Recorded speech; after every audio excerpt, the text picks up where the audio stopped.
तो जय हिंद बच्चों, स्वागत है आपका एक नए वीडियो में। और यह video class 10th UP board वाले बच्चों के लिए है, जो कि बहुत ही खास होने वाला है। ठीक है, आज के इस वीडियो में हम लोग सॉल्व करने वाले हैं टारगेट 70 आउट ऑफ 70, यानी कि 70 में 70 नंबर लाने का हमारा टारगेट रहेगा। और इसकी तरफ हमारा जो कदम है वो ये होगा कि इस वीडियो में हम लोग 100 मोस्ट एक्सपेक्टेड क्वेश्चन को सॉल्व करने वाले हैं, यानी कि 100 ऐसे क्वेश्चन हम लोग सॉल्व करेंगे जो कि पिछले कई सालों से पूछा जा रहा है और अगले आने वाले पेपर में, अगले आने वाले एग्जाम में पूछने की भी संभावना है।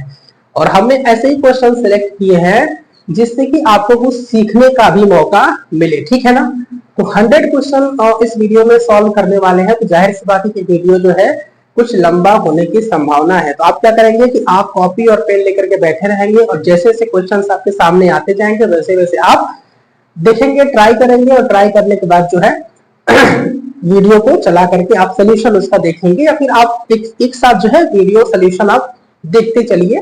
तो इस वीडियो में हम लोग 100 क्वेश्चन सॉल्व करने वाले हैं जो कि एमसीक्यू के होंगे और जो वेरी शॉर्ट टाइप क्वेश्चन होते हैं वो होंगे, यानी कि बहुविकल्पीय प्रश्न होंगे और अति लघु उत्तरीय प्रश्न होंगे। ठीक है, तो वीडियो लंबा होने वाला है। वीडियो को आप कर दीजिए लाइक और चैनल को सब्सक्राइब अगर आपने नहीं किया तो जरूर कर लीजिए, और वीडियो को शेयर जरूर कर दीजिएगा। जो आपके मित्र या फिर जो आपके जो फ्रेंड्स हैं वो आपके बोर्ड एग्जाम देने वाले हैं। तो ठीक है, तो मैं बहुत ज्यादा बातें नहीं करूंगा, डायरेक्ट मैं आता हूँ मुद्दे पे। आपकी स्क्रीन पर सवाल आता जाएगा, ठीक है, और मैं उसको सॉल्व कराता जाऊंगा। तो जो सबसे पहला सवाल है कि यदि 3x प्लस 2py बराबर 2 और 2x प्लस 5y बराबर 1 बराबर 0 द्वारा निरूपित रेखाएं परस्पर समांतर हैं तो p का मान ज्ञात कीजिए। आपको कुछ नहीं करना है, जो दोनों समीकरण दिए गए हैं आप उसको सबसे पहले लिख लीजिए। पहला जो समीकरण वो क्या है, 3x प्लस 2py बराबर 2 है, और जो दूसरा समीकरण है वो है 2x प्लस 5y प्लस 1 बराबर 0। ठीक है, तो बराबर 0 है तो इसको भी बराबर 0 कर लीजिए, यानी कि 3x प्लस 2py माइनस 2 बराबर 0। तो यहाँ से आप एक काम करेंगे, पहला समीकरण है तो आप यहाँ से a1 का मान निकालेंगे जो कि है x का गुणांक 3, b1 का मान निकालेंगे जो कि है y का गुणांक 2p, और c1 का मान निकालेंगे जो कि कितना है, माइनस का 2 है। इसी प्रकार से इस समीकरण से, यानी कि जो दूसरा समीकरण है इससे आप निकालेंगे a2 का मान, b2 का मान और c2 का मान। तो a2 का मान क्या हो जाएगा, जो x का गुणांक है कितना है, 2 है। b2 का मान कितना हो जाएगा, जो y का गुणांक है 5 है। ध्यान रखिएगा चिन्ह के साथ आपको लिखना है, तो प्लस है तो प्लस लिखने की आवश्यकता तो उतनी नहीं होती है। ठीक है, पूरा क्वेश्चन लिख लेते हैं यहाँ पे। प्लस 1 c2 का मान कितना है, प्लस का 1 है। अब याद रखिए सवाल में कह रहा है कि जो भी हमारा दो चर राशि में समीकरण होता है वह एक लाइन को रिप्रेजेंट करता है, एक रेखा को प्रदर्शित करता है। यहाँ पे कह रहा है कि जाहिर सी बात है, यहाँ पर दो इक्वेशन है, दो समीकरण है, यह दो रेखाओं को प्रदर्शित करेगा और दोनों रेखाएं क्या है, यहाँ पे परस्पर समांतर है। परस्पर क्या है, समांतर है। समांतर का मतलब क्या होता है, जब दो रेखाएं समांतर होती हैं समांतर के लिए, तो याद रखिएगा जब दो रेखाएं समानांतर होती हैं तो समानांतर के लिए होता है a1 बटे में a2 बराबर, b1 बटे में b2 बराबर नहीं होता है c1 बटे में c2 पे। ठीक है, तो a1 का मान कितना है आप यहां से रख लीजिए 3 बटे में a2 का मान कितना है 2 बराबर, b1 का मान कितना है वहां से 2p, और बटे में c2 का मान कितना है, सॉरी b1 बटे b2 का मान कितना है 5 है। ठीक है, बराबर इसको लेकर के करने की जरूरत नहीं है, इसको है ना, इसको छोड़ देंगे हम। इसको हल करिए आप तो 5 दिया 15 हो जाएगा, 2 दूनी के 4p, यानी कि 2 दूनी के 4p बराबर कितना हो जाएगा, 5 दिया 15 हो जाएगा। ध्यान से अगर आप p का मान निकालते हैं तो कितना आएगा, 15 बटे में 4 आएगा, और यही क्या हो जाएगा आपका p का मान आ जाएगा 15 बटे 4, जो कि ऑप्शन नंबर आपका ए है। प्रश्नों को आप क्या करते जाएंगे, प्रश्नों को आप कॉपी करते चलेंगे। ठीक है, सारे प्रश्नों को जो भी सोल्यूशन किया जाएगा आप उसको कॉपी नोट डाउन कर लीजिएगा या फिर आप स्क्रीनशॉट ले लीजिएगा। मैं एक एक करके आगे बढ़ता जाऊंगा ताकि समय की सेविंग हो सके। मैं फालतू की बातें बिल्कुल भी बीच बीच में नहीं करूंगा। बड़ी बात यहाँ पर यह है कि आपको सिर्फ प्रश्नों के ऊपर ध्यान देना है, सॉल्व कैसे किया जा रहा है उसके ऊपर ध्यान देना है, और इस तरह के जो इंपॉर्टेंट पॉइंट्स आते जाएंगे उसको आपको ध्यान में रखना है।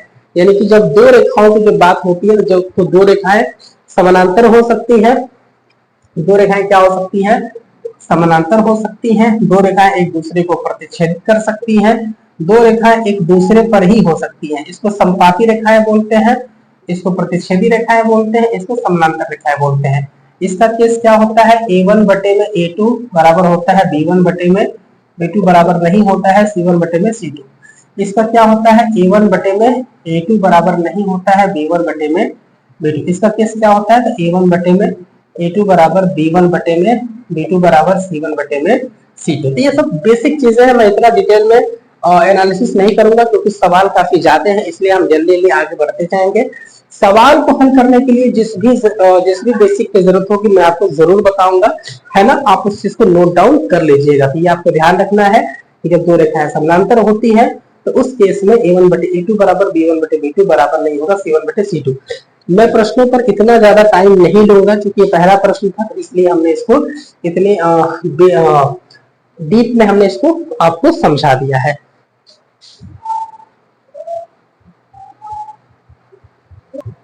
ठीक है, तो अब मैं इसको मिटाता हूं और मिटाने के बाद हम देख लेते हैं कि जो हमारा अगला जो प्रश्न है वो क्वेश्चन नंबर 2 क्या है। ठीक है, तो मैं यहाँ पर लिखता भी चलूंगा क्वेश्चन नंबर 2। क्वेश्चन नंबर 2 देखेंगे यहाँ पे। क्वेश्चन नंबर 2 क्या है हमारा, कह रहा है कि दो संख्याओं का योगफल 24 है और उनमें से एक संख्या दूसरी के 2 गुने है। संख्याएं बताने की क्या है। याद रखिएगा, जब भी आपके पास सवाल है कि दो संख्याओं का योगफल इतना है, दो संख्याओं का योगफल इतना है, तो उसमें हमेशा आप क्या करेंगे, पहली संख्या को x मान लेते हैं। माना पहली संख्या बराबर कितना है, x। तो जो दूसरी संख्या होती है, याद रखिएगा, तो जो दूसरी संख्या होती है वो हमेशा योगफल माइनस का x होती है। तो योगफल कितना दिया है, योगफल 24 दिया है, दूसरी संख्या हमेशा ही 24 माइनस x होगी। पहली संख्या x है, दूसरी संख्या 24 माइनस x होगी।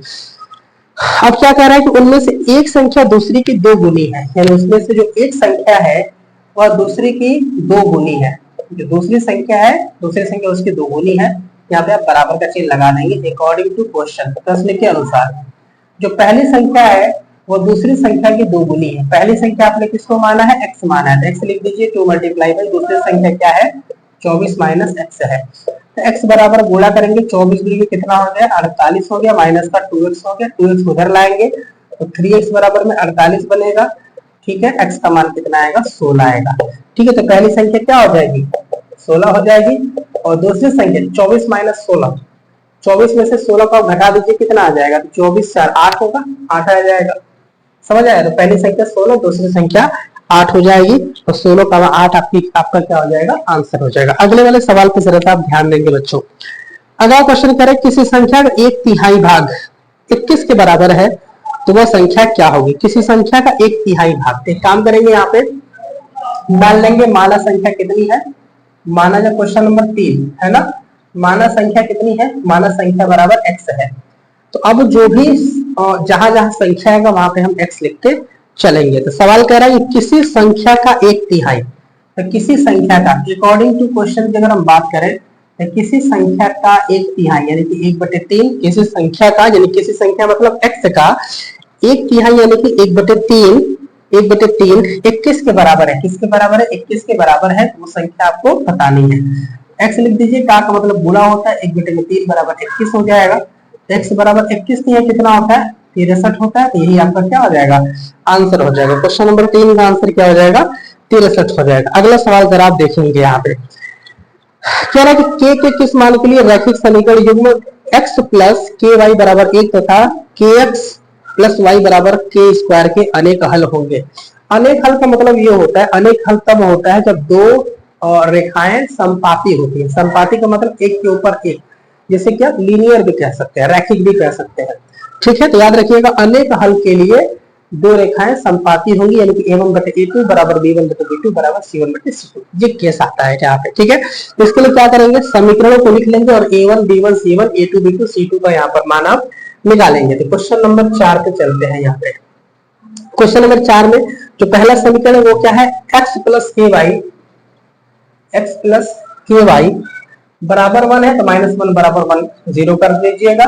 a1 का मान x 1 आ जाएगा, ठीक है, b1 का मान k आ जाएगा, c1 का मान 1 नहीं -1, याद रखिएगा चिन्ह का यहाँ पे विशेष ध्यान रखना है। दूसरा जो समीकरण है kx प्लस y बराबर k स्क्वायर, तो बराबर k स्क्वायर को इधर लाएंगे तो माइनस k स्क्वायर बराबर 0 होगा, यहाँ से a2 बराबर k आ जाएगा, b2 बराबर 1 आ जाएगा, c2 बराबर माइनस का k स्क्वायर आ जाएगा। अब चूंकि दोनों समीकरण क्या है यहाँ पे अनेक हल होंगे, है ना, एक के किस मान के लिए अनेक हल होंगे, तो अनेक हल का मतलब होता है इनफाइनाइट सॉल्यूशन, ठीक है ना। तो अनेक हल हेतु, अनेक हल के लिए यही चीज याद रखना है आपको। जब ये जानकारी नहीं रहता है ना, तो आप a1 b1 c1 a2 b2 c2 निकाल के भी आप सवाल को नहीं कर पाएंगे। जानकारी होनी चाहिए कि अनेक हल कब होगा। तो अनेक हल के लिए a1 बटे a2 बराबर b1 बटे b2 बराबर c1 बटे c2। मान रखिए a1 बटे a2 का मतलब क्या हुआ, 1 बटे में k, 1 बटे में k, ठीक है। b1 बटे b2 का मतलब क्या हुआ, k बटे में 1, k बटे में 1 बराबर c1 बटे c2 का क्या मतलब हुआ, c1 बटे c2 का मतलब हो गया -1 बटे में माइनस का k स्क्वायर, ठीक है। तो आप किन्हीं भी दो को लेकर के आप आगे बढ़ सकते हैं। इसको लेकर के बढ़ जाइए 1/k बराबर k/1, तो k का k में मल्टीप्लाई करेंगे कितना आएगा, k स्क्वायर आएगा बराबर 1। k का मान क्या आ जाएगा, k का मान आएगा +-1, k का मान क्या आ जाएगा +-1 आने वाला है बच्चों। यहाँ पे k का मान क्या आने वाला है, ठीक है, +-1 आने वाला है, ऑप्शन नंबर बी। आगे बढ़ते हैं और आगे बढ़ने के बाद मैं थोड़ा देख लेता हूं कि सवाल आपका कटे ना, ठीक है। आगे बढ़ते हैं और बात करते हैं क्वेश्चन नंबर 5 के ऊपर। क्वेश्चन नंबर 5 के ऊपर हम लोग बात करते हैं बच्चों। क्वेश्चन नंबर 5 जरा देखते रहिएगा यहाँ पे क्वेश्चन नंबर 5 क्या होता है। Question number 5, question number 5, question number 5 क्या कह रहा है, देखिए जरा यहाँ पे। क्वेश्चन नंबर 5 कह रहा है कि 2x प्लस 3y बराबर 18, 2x प्लस 3y बराबर 18, ठीक है, जो समीकरण नंबर 1 है। x माइनस 2y बराबर 2, x माइनस 2y बराबर 2 जो समीकरण नंबर 2 है, इसका हल बताना है आपको। याद रखिएगा इसको बोला जाता है दो चर राशि में रैखिक समीकरण युग्म, यानी कि pair of linear equation in two variable, ठीक है। इसको हल करने के लिए सबसे आसान तरीका जो होता है बच्चों, वो होता है कि आप इसको हल करिए विलोपन विधि से। विलोपन विधि मतलब एलिमिनेशन मेथड से। इसके लिए क्या करते हैं कि x के गुणांक को आप क्या करते हैं, बराबर करते हैं, या y के गुणांक को आप बराबर करते हैं। x के साथ 2 है तो इस x के साथ भी 2 करने के लिए आपको समीकरण नंबर 2 में 2 से गुणा करना पड़ेगा।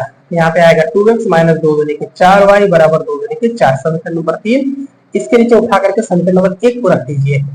2x प्लस 3y बराबर में 18, समीकरण नंबर 1 आ गया। चिन्ह को बदल दीजिए, माइनस माइनस माइनस कट जाएगा, -4 -3 -4 3 -7y बराबर -18 प्लस का 4 कितना हो जाएगा, तो माइनस का 14 हो जाएगा।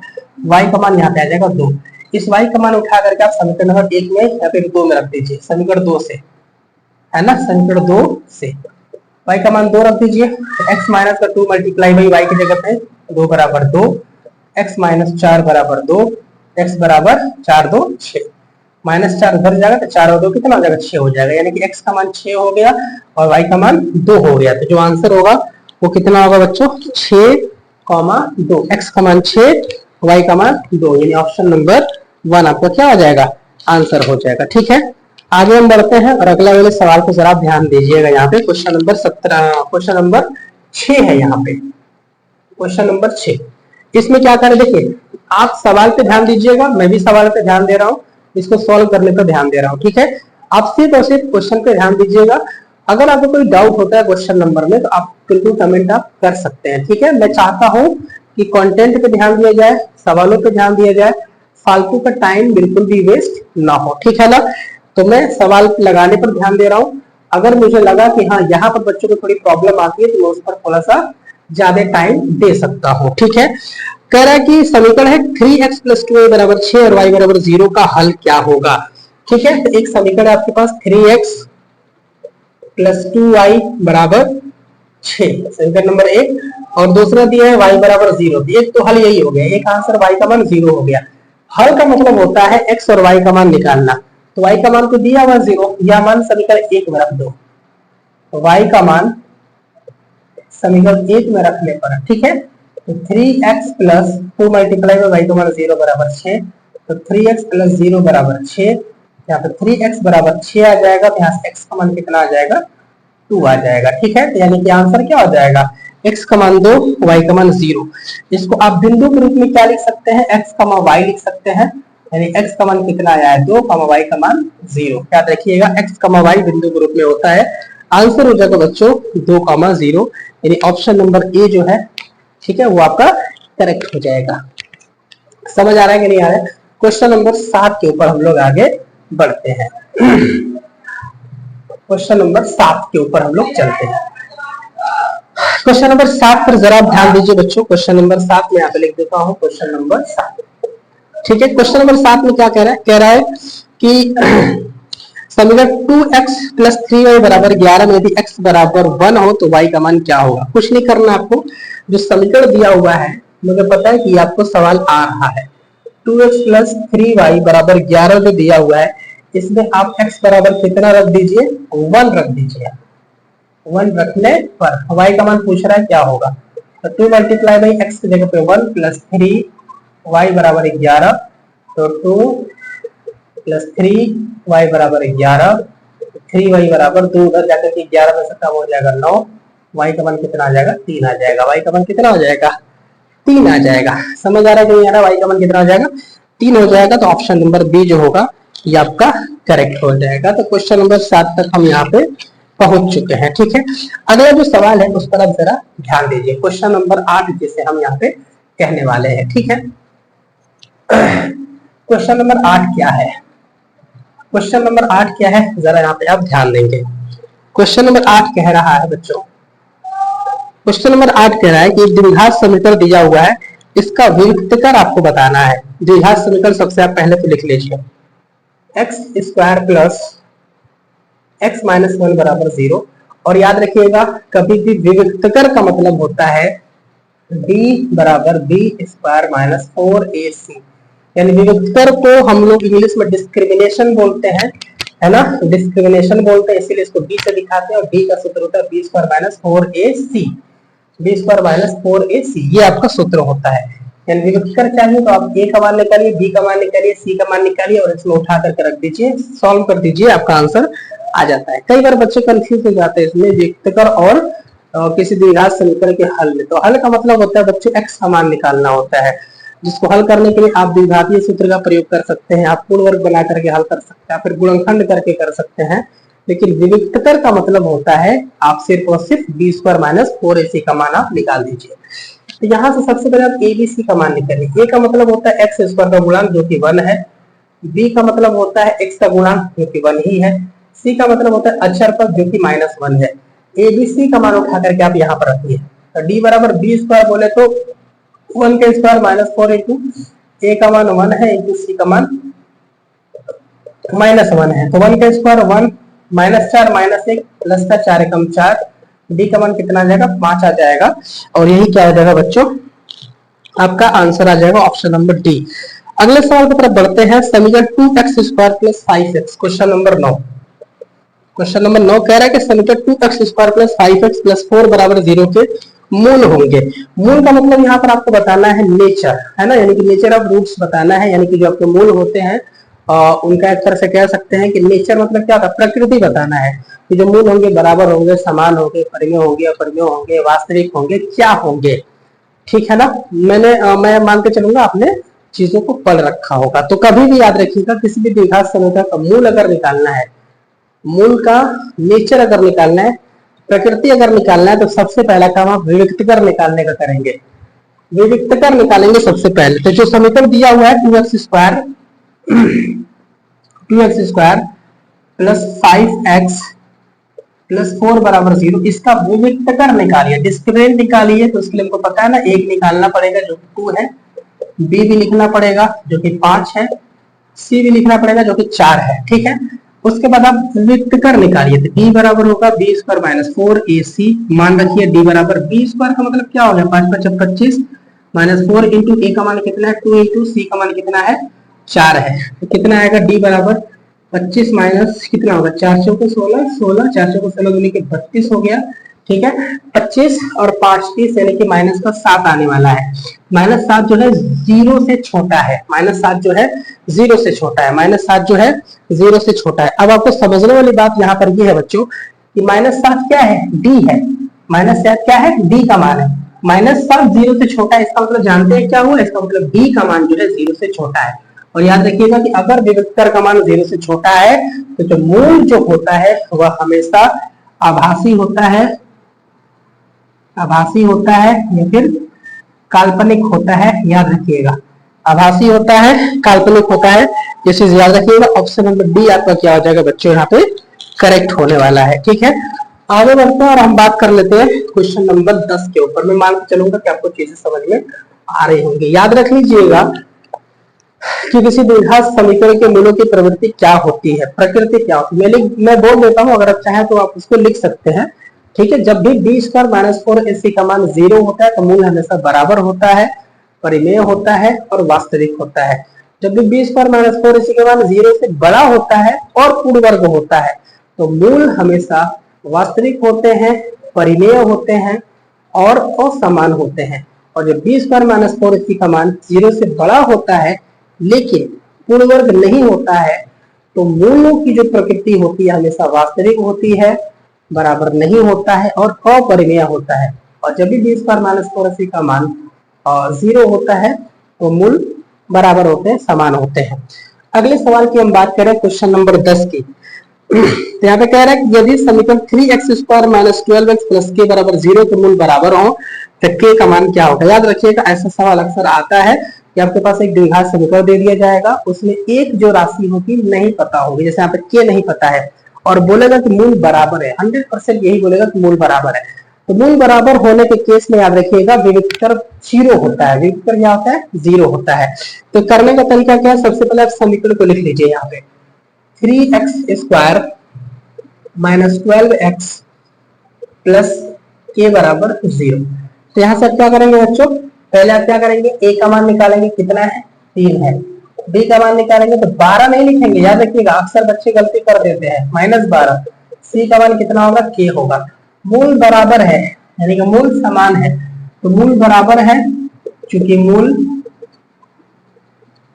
बराबर है इसलिए d का मान क्या होगा, 0 होगा। यही आपका समझ जाइए कि बेस है।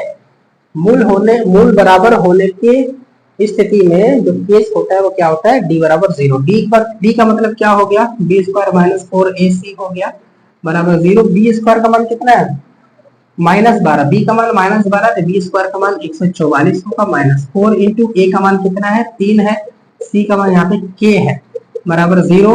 तो 144 माइनस 4 किए 12 k बराबर 0। यहाँ से आप लिख सकते हैं 144 बराबर 12 k, यानी कि k का मान कितना हो जाएगा, 12 हो जाएगा। k का मान कितना हो जाएगा बच्चों, यहाँ पे k का मान आपका 12 हो जाएगा। ऑप्शन नंबर डी क्या हो जाएगा, करेक्ट हो जाएगा। तो याद रखिएगा समीकरण का मूल अगर बराबर है तो b स्क्वायर माइनस 4ac बराबर 0 होगा। अगला क्वेश्चन जो है आपका क्वेश्चन नंबर 11, उसको जरा ध्यान दीजिए। क्वेश्चन नंबर 11 में क्या कह रहा है बच्चों, क्वेश्चन नंबर 11 में कह रहा है कि 1 minus 4x plus 4x square 1 minus 4x plus 4x square बराबर 0 के मूल्यों का योगफल क्या होगा। तो सबसे पहले आप क्या करेंगे बच्चों, समीकरण जो दिया है उसको लिख लेंगे। 1 minus 4x plus 4x square बराबर 0, ये समीकरण आपके पास लिखा गया है। अब आप क्या करेंगे, यहाँ पे a b c का मान निकाल लीजिए। a का मान कितना है, x स्क्वायर गुणा 4 है। b का मान कितना है, x गुणा -4 है। c का मान 1 है। तो याद रखिएगा यहाँ पर दो आपसे सवाल पूछ सकता है। एक पूछ सकता है मूलों का योगफल, जिसे कि हम अल्फा प्लस बीटा कहते हैं, और एक पूछ सकता है मूलों का गुणनफल, जिसे कि हम अल्फा इंटू बीटा कहते हैं, b अपॉन a, और अल्फा इंटू बीटा बराबर होता है c अपॉन a। ठीक है, ये सूत्र याद रखिएगा आप। अल्फा प्लस बीटा को कहते हैं मूलों का योगफल, अल्फा इंटू बीटा को कहा जाता है मूलों का गुणनफल। अल्फा प्लस बीटा बराबर -b upon a, alpha into beta बराबर c अपॉन a। तो सवाल में आपसे क्या पूछा बच्चों, सवाल में आपसे पूछा है योगफल कितना होगा।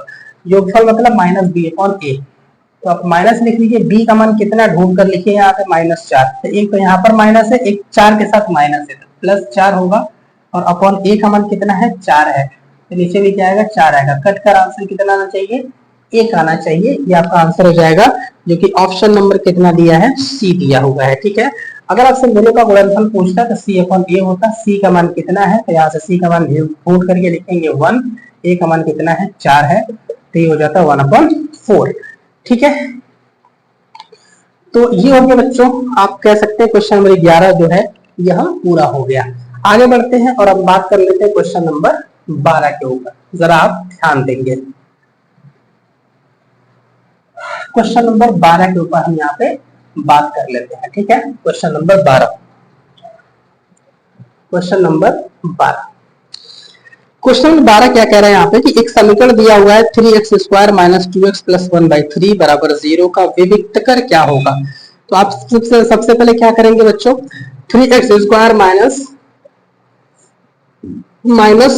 2x प्लस 1/3 बराबर 0 आप लिख लेंगे। और आपको पता है ना विविक्तकर d बराबर होता है b² माइनस 4ac, यानी कि abc की जरूरत तो पड़ने वाली है।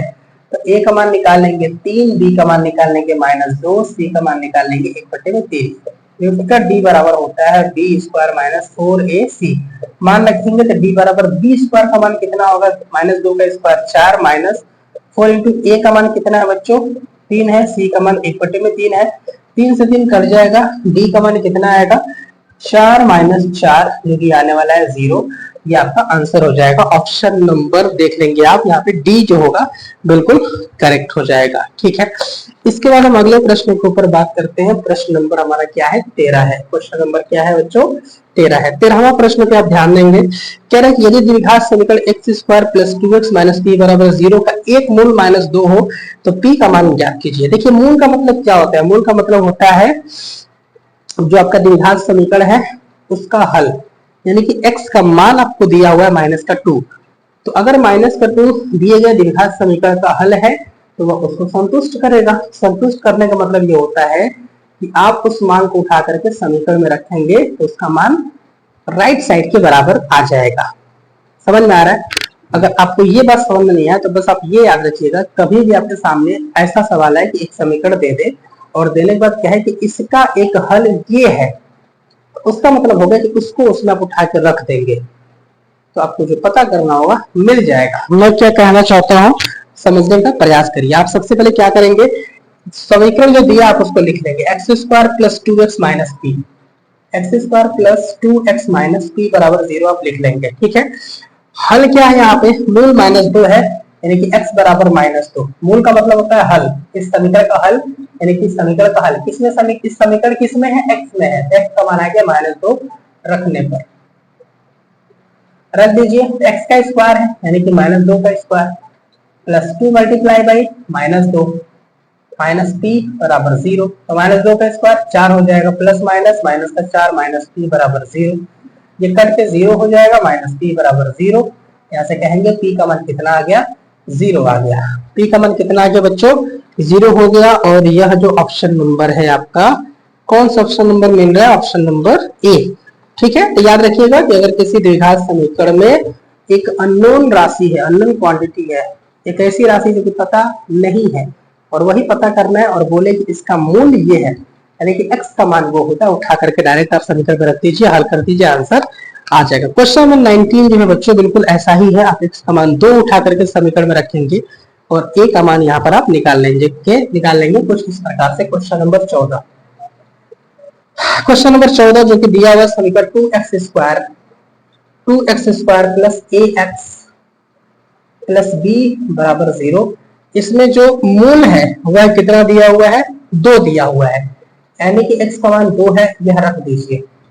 रखने पर रखिए तो 2 मल्टीप्लाई बाई 2 का square plus a multiply by 2 plus b बराबर 0। 2 का स्क्वायर 4 दूनी की 8 प्लस 2a प्लस b बराबर 0। तो अब क्या करेंगे, यहाँ से आपको क्या चाहिए बच्चों, आपको क्या चाहिए जरा देखिए, तो आपको क्या चाहिए यहाँ पे सवाल में, आपको a का मान चाहिए ना, आपको a का मान चाहिए। मुझे लग रहा है कि यहाँ पर थोड़ा सा प्रिंटिंग में गलत हुआ है सवाल में। ठीक है, कुल मिला करके अगर b मान लीजिए सवाल में b है, ठीक है, मान लीजिए सवाल में b है, तो आप सिर्फ a का मान निकालिए ना। यहाँ से 2a बराबर कितना होगा, -b -8 हो जाएगा। ए का मान -b -8/2 होगा, जो कि ऑप्शन में आपके नहीं है। क्यों नहीं है? क्योंकि यहाँ पर क्वेश्चन प्रिंटिंग में कुछ ना कुछ मिस्टेक हुआ है। ठीक है, तो आप इसमें टेंशन ज्यादा नहीं लेंगे। क्वेश्चन नंबर जो 14 के बाद 15 है उसको आप यहाँ पे ध्यान देंगे बच्चों। क्वेश्चन नंबर 15, क्वेश्चन नंबर 15 क्या, देखिए मैं आपको बेसिक्स पहले सवाल बता रहा हूँ, है ना, ऐसा नहीं कि मैं आपको पहले ही कठिन सवाल बता दूं।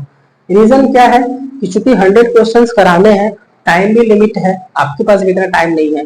ठीक है, तो मेरा ये तरीका है कि अगर छोटे छोटे क्वेश्चंस ही कराएंगे तभी जाकर के एक 100 क्वेश्चंस का एक वीडियो बन पाएगा और बहुत ज्यादा लॉन्ग भी नहीं होगा बच्चों।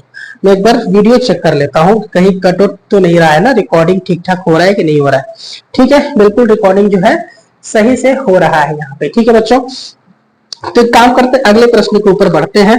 एक समीकरण दिया हुआ है, इसके मूल बताने हैं कि हालांकि यहाँ पर पूछना चाहिए कि समीकरण 4x² - 12x + 9 = 0 के मूल की प्रकृति होगी, लेकिन यहाँ पर खैर पूछा मूल होगा। ठीक है ना, तो आप एक काम करेंगे, यहाँ बच्चे लिख लेंगे, क्या लिखेंगे, क्या लिखेंगे, जो समीकरण दिया हुआ है क्वेश्चन नंबर 15 है यहाँ पे, कि जो समीकरण दिया है 4x² - 12x + 9 = 0। यहाँ से आप a का मान निकालेंगे, कितना आएगा, 4 आएगा। b का मान निकालेंगे, -12 आएगा। c का मान कितना आएगा, 9 आएगा। तो यहाँ से अगर आप b² - 4ac का मान निकालते हैं तो कितना आएगा, b का स्क्वायर मतलब -12 का स्क्वायर 144 - 4 × a का मान 4 है और इनटू c का मान कितना है, 9 है। तो 144 है ना, -4 चौको 16 9 144, कितना आने वाला है, 0 आने वाला है। क्या मतलब हुआ बच्चों, d का मान 0 आ गया। d का मान 0 तो मैंने कहा ना कि मूल समान होंगे। d का मान 0 आने का मतलब क्या हो गया, मूल क्या होंगे, मूल क्या होंगे, समान होंगे, यानी कि बराबर होंगे। तो आप देख लेंगे कि समान और बराबर कहां पर लिखा हुआ है, आप उसको टिक कर देंगे। वास्तविक संख्या और बराबर, ऑप्शन नंबर सी में बराबर लिखा हुआ है, तो मैं इसको क्या कर दूंगा, टिक कर दूंगा। अगले सवाल की तरफ बढ़ते हैं, यानी कि क्वेश्चन नंबर 16। क्वेश्चन नंबर 16 की तरफ हम लोग बढ़ते हैं बच्चों। क्वेश्चन नंबर 16 की तरफ बढ़ते हैं। आप आराम से बैठे रहिए जहां पर आप बैठे हैं और चीजों को सिर्फ देखते रहिए। मैं आपके लिए यहाँ पे मेहनत कर रहा हूँ, आपको सिर्फ इतना करना है कि आप अपनी उंगली का इस्तेमाल करिए। चैनल को अगर आपने सब्सक्राइब नहीं किया तो उसको जरूर कर लीजिए, वीडियो को लाइक कर दीजिएगा। ठीक है, और अगर आपके फ्रेंड हो, आपके ग्रुप हो, अगर कुछ तो आप तो कोई ग्रुप हो तो उसमें आप इसको वीडियो को सेंड कर सकते हैं, भेज सकते हैं। अगला सवाल है, कौन सा सवाल था, क्वेश्चन नंबर 15 बाद क्वेश्चन नंबर 16। ठीक है, question number 16, 3/x - 2x = 2/x, इसको हल करना है। हल का सीधा सीधा मतलब ये होता है कि इसमें जो x y z आया हुआ है उसका मान निकालना है। ठीक है, तो आप एक चीज याद रखिएगा, कभी भी आपको इस तरह का सवाल आता है जिसमें नीचे कुछ लिखा हुआ है, तो नीचे x लिखा हुआ है तो आप x में सबसे गुणा कर दीजिए सभी पदों में। 3/x में भी x से गुणा कर दीजिए, माइनस 2x में भी x से गुणा कर दीजिए, 2/x में भी x से गुणा कर दीजिए। ये x से x कर जाएगा, ये x से x कर जाएगा, यहाँ से आएगा 3 - 2x स्क्वायर बराबर 2 आ जाएगा। 3 को उधर आप भेजेंगे तो माइनस का 2x स्क्वायर बराबर में माइनस का 1 होगा, है ना, मतलब कि 2 - का 3, तो -2x स्क्वायर बराबर -1, माइनस माइनस कट जाएगा, x स्क्वायर बराबर 1/2 आएगा। तो x का मान आएगा तो क्या आएगा, स्क्वायर जब हटाते हैं तो प्लस लिखते हैं, माइनस लिखते हैं और पूरे का पूरा 1/√2 अंडर रूट में आ जाता है। ठीक है, x बराबर आंसर आएगा +-1/√2। और इसमें आप देख लेंगे कि ऑप्शन नंबर कौन सा है, तो ऑप्शन नंबर ए है, जो कि है +-1/√2। इसमें कोई सीखने वाली चीज है क्या, सीखने वाली चीज इसमें यही है कि नीचे अगर x है तो नीचे अगर 2 3 होता तो बेसिकली एलसीएम से सभी को गुणा कर देते हैं ताकि भिन्न वाली जो चीज है ना वो हट जाए। जब आप इससे इस रूप से इस रूप में अगर आप कन्वर्ट कर लेंगे तो आप इसको आसानी से सॉल्व कर पाएंगे।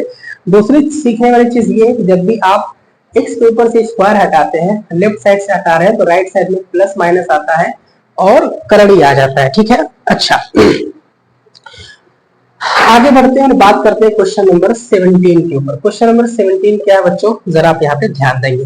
क्वेश्चन नंबर 17 कह रहा है यहाँ पे कि 2x square minus 5x plus 4 बराबर 0 के मूलों की प्रकृति क्या होगी। तो यहाँ पर देखेंगे यहाँ पे क्या दिया हुआ है, 2x square minus 5x plus 4 बराबर 0।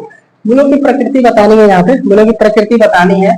यानी कि आपको विविधकर निकालना ही पड़ेगा। तो विविधकर निकालने के लिए एबीसी निकालना पड़ता है। ए का मान 2 है, बी का मान -5 है, सी का मान 4 है।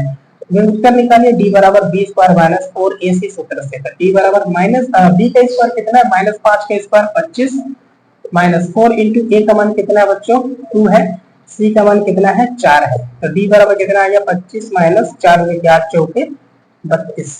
ठीक है, तो डी बराबर कितना आ गया 32 में से 25 को घटा दीजिए, कितना आएगा -7 आएगा। लग रहा है दोबारा ये सवाल आ गया क्या, जो कि 0 से छोटा है यानी काल्पनिक होगा, काल्पनिक होगा। इस तरह का सवाल हमने बताया था जो कि -7 आया है, तो काल्पनिक हो जाएगा। लग रहा है कि दोबारा ये सवाल पूछ दिया है। हालांकि यहाँ पर सवाल ऑप्शन नंबर डी है, वास्तविक नहीं। वास्तविक नहीं का मतलब ही होता है कि यह क्या है, काल्पनिक है।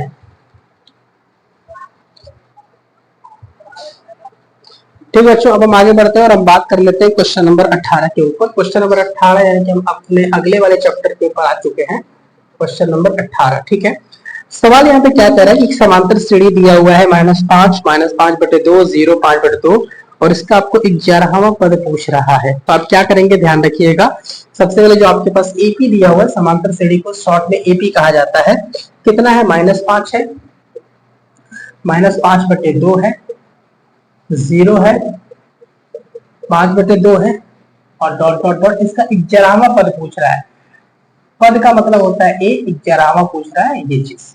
तो याद रखिएगा, जब भी कोई समांतर श्रेणी दिया गया हो और आपसे पूछे 11वां पद बताइए, 20वां पद बताइए, 15वां पद बताइए, 13वां पद बताइए, तो उस स्थिति में हम सूत्र का प्रयोग करते हैं an बराबर में a1 plus n-1 into D का यूज करते हैं।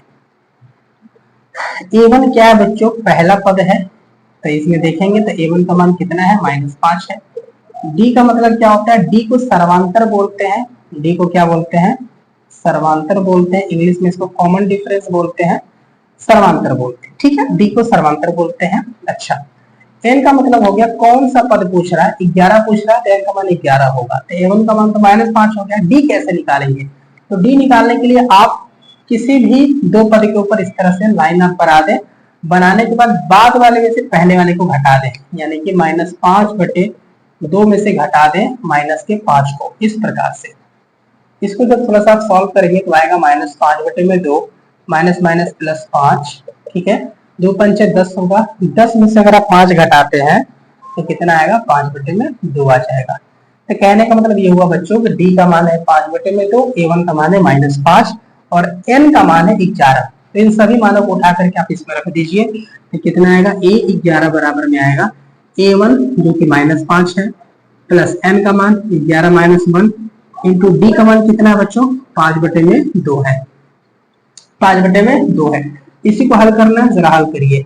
a11 बराबर कितना हो गया, -5 प्लस 11 में से 1 घटाएंगे 10 आने वाला है इंटू 5/2, 2 से 10 घटाएंगे 5 बार में, तो a11 कितना आ जाएगा आपका, a11 आ जाएगा -5 प्लस 5 × 25 हो गया, प्लस 25 माइनस का 5 होता है प्लस का 20, यानी कहने का मतलब ये हो गया कि जो 11वां पद होगा इस श्रेणी का, वो कितना हो जाएगा, 20 हो जाएगा।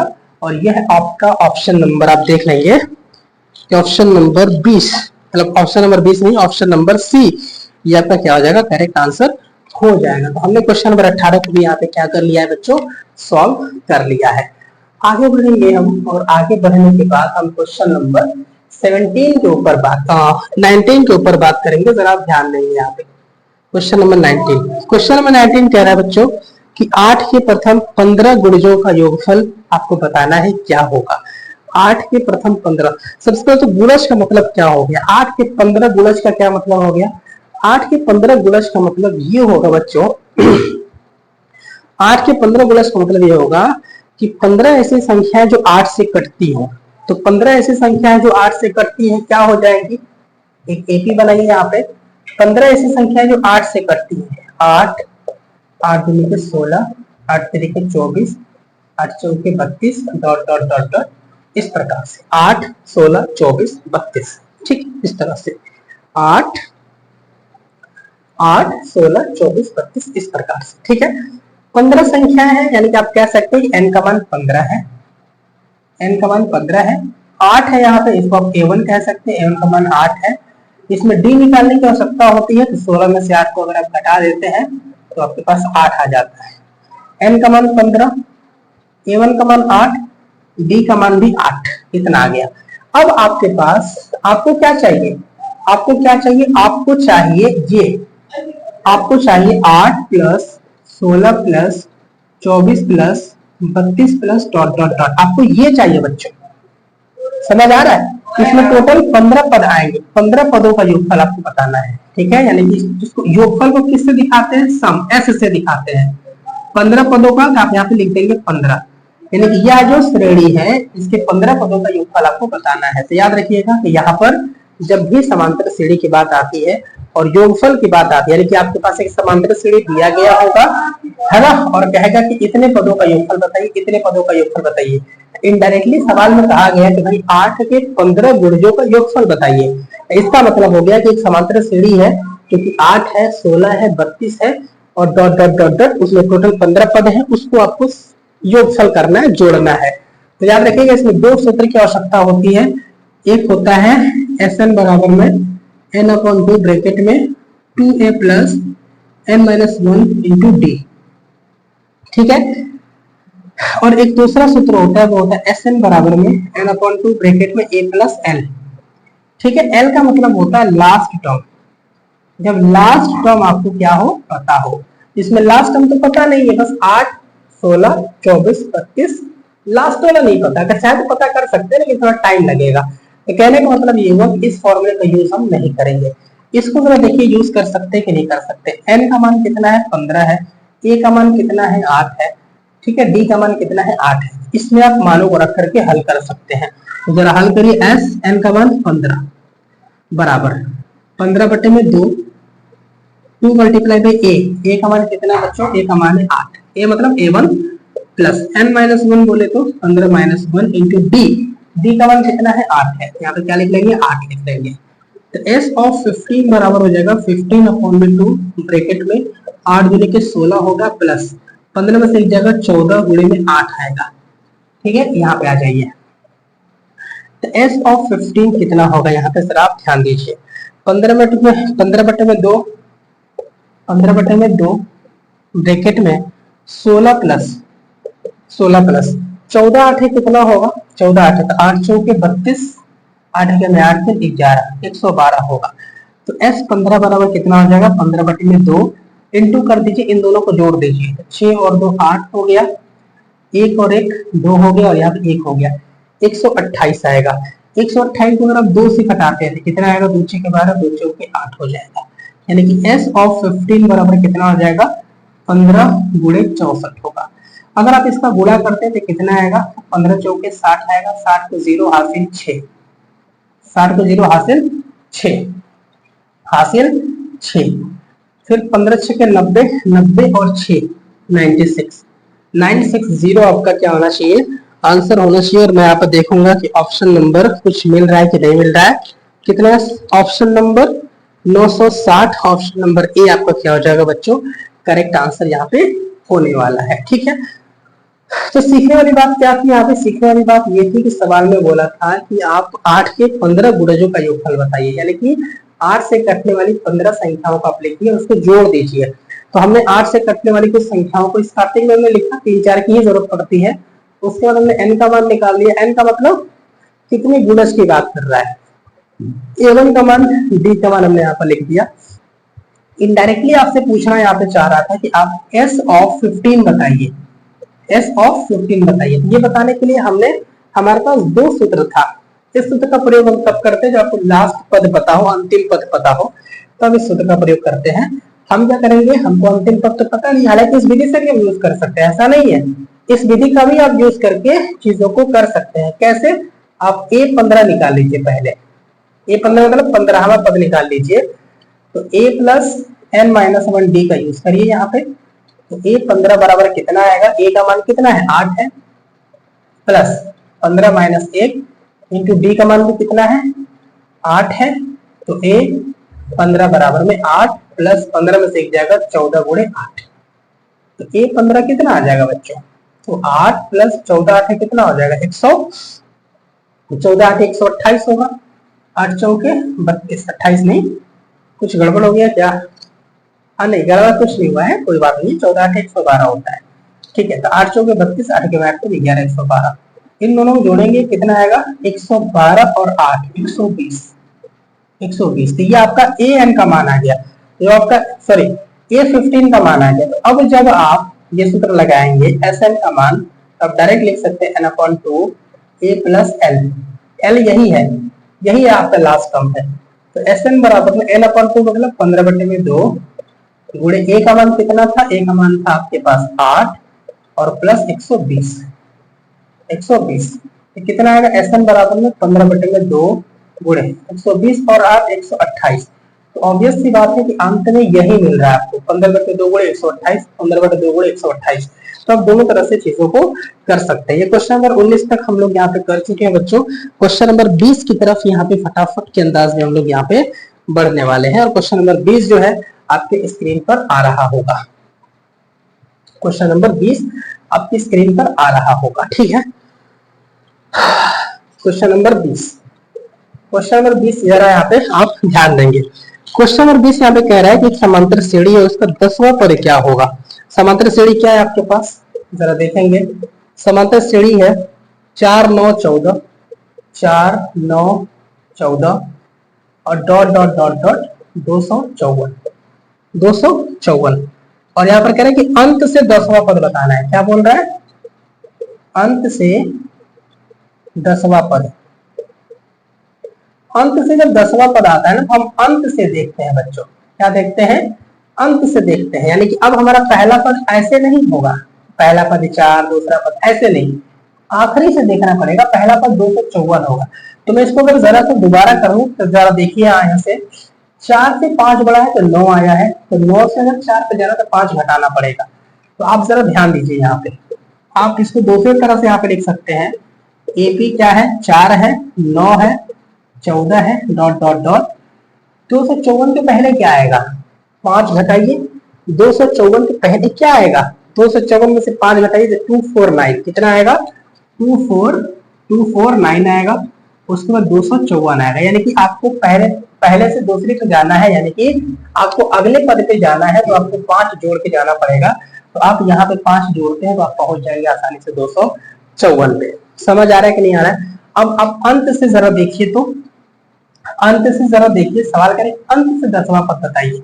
तो अंत से 10वां पद की जब बात होती है तो यहाँ पे प्रथम पद होगा वह 254 हो जाएगा, ठीक है। डी कैसे निकालेंगे आप? डी कैसे निकालेंगे?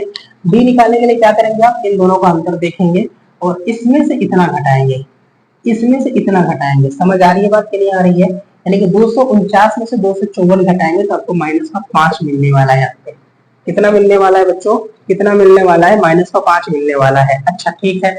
अंत से 10वां पद बताना है, यानी कि n का मान कितना है? 10 है। अब यहाँ पे आप फॉर्मूला बताइए, और आपको क्या चाहिए? अंत से 10वां पद चाहिए। तो आप इसको कैसे लिखेंगे? A10 लिखेंगे, ऊपर डैश लगा देंगे। डैश का मतलब अंत से, ठीक है। तो A-10 आपको चाहिए, यानी कि अंत से 10वां पद चाहिए। तो कैसे करेंगे आप? जरा देखिए, सूत्र लगाएंगे कि an बराबर में a plus n-1 into D. तो आप देखिए यहाँ पे क्या चाहिए आपको? आपको A-10 चाहिए। तो बराबर a मतलब प्रथम पद, प्रथम पद कितना है? 254 है, प्लस n का मान कितना है? 10 में से 1 जाएगा 9, इंटू d का मान कितना है? d का मान यहाँ पे है माइनस का 5, ठीक है। तो A-10 बराबर कितना हो गया? 254 माइनस 9 पंचे 45, 9 पंचे 45। तो A-10 का मान कितना आएगा? घटा दीजिए आप, एक काम कर दीजिए, 14 में से 5 घटा दीजिए, 9 आएगा, 9 आएगा। यहाँ पर बचा 4, 4 में से 4 जाएगा 0, और यहाँ पे आ गया 2। कहने का मतलब ये हुआ बच्चों कि जब आप 254 में से 45 को घटाएंगे तो आपको 209 मिलने वाला है। यानी कि अंत से जो आपका 10वां पद होगा वो कितना हो जाएगा? 209 हो जाएगा। तो ठीक है बच्चों, क्वेश्चन नंबर 21 के ऊपर हम बात कर लेते हैं, और क्वेश्चन नंबर 21 से स्टार्ट होता है हमारा दूसरा से चैप्टर, ठीक है। सभी इंपॉर्टेंट क्वेश्चन के ऊपर हम लोग बात कर रहे हैं, ध्यान से इस चीज को समझने का प्रयास करिएगा। क्वेश्चन नंबर 21 जो है बच्चों वो ये कह रहा है कि एक बिंदु है -3,5, इसकी y अक्ष से दूरी ज्ञात कीजिए। ठीक है, क्वेश्चन नंबर 21 ये आपका चतुर्थांश है। ठीक है, जो बिंदु दिया गया है वो -3,5 है। आपको पता है कि x होता है और ये y होता है, तो आपको यहाँ पर ये देखना है बच्चों कि -3,5 दरअसल आएगा कहाँ से। x -3 यानी कि हो सकता है कि यहाँ पे हो, x -5 हो सकता है कि ऊपर हो, x -5 यानी x 5 है यहाँ पे हो। तो इन दोनों का अगर हम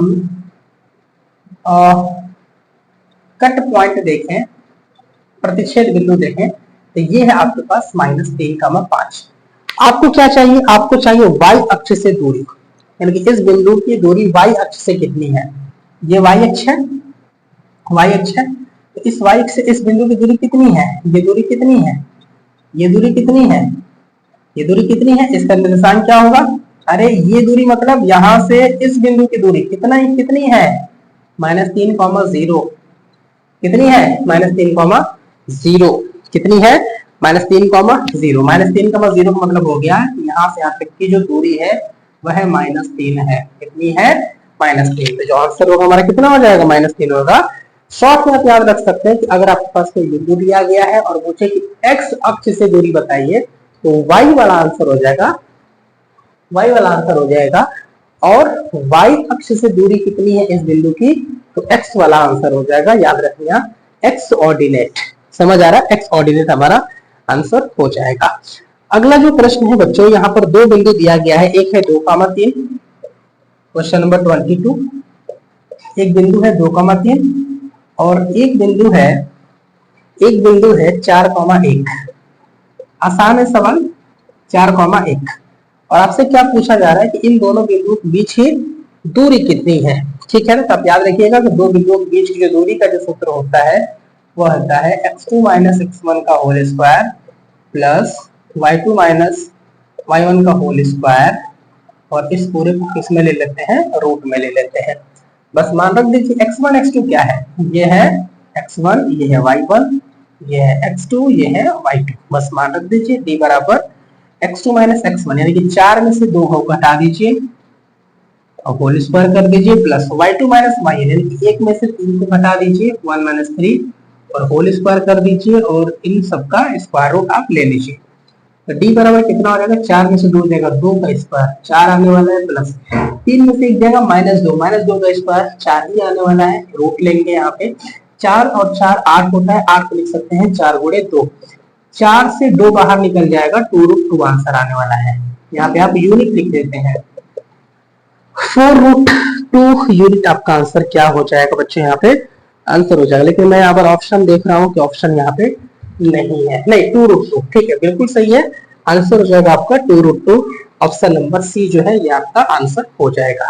क्वेश्चन नंबर 23 आप देखिए यहाँ पे, क्वेश्चन नंबर 23 कह रहा है बच्चों कि बिंदु -3,4 है, -3,4 बिंदु दिया गया है, -3,4। और सवाल क्या कह रहा है, आप बताइए कि x अक्ष से दूरी कितनी है। x अक्ष से दूरी आपको बतानी है।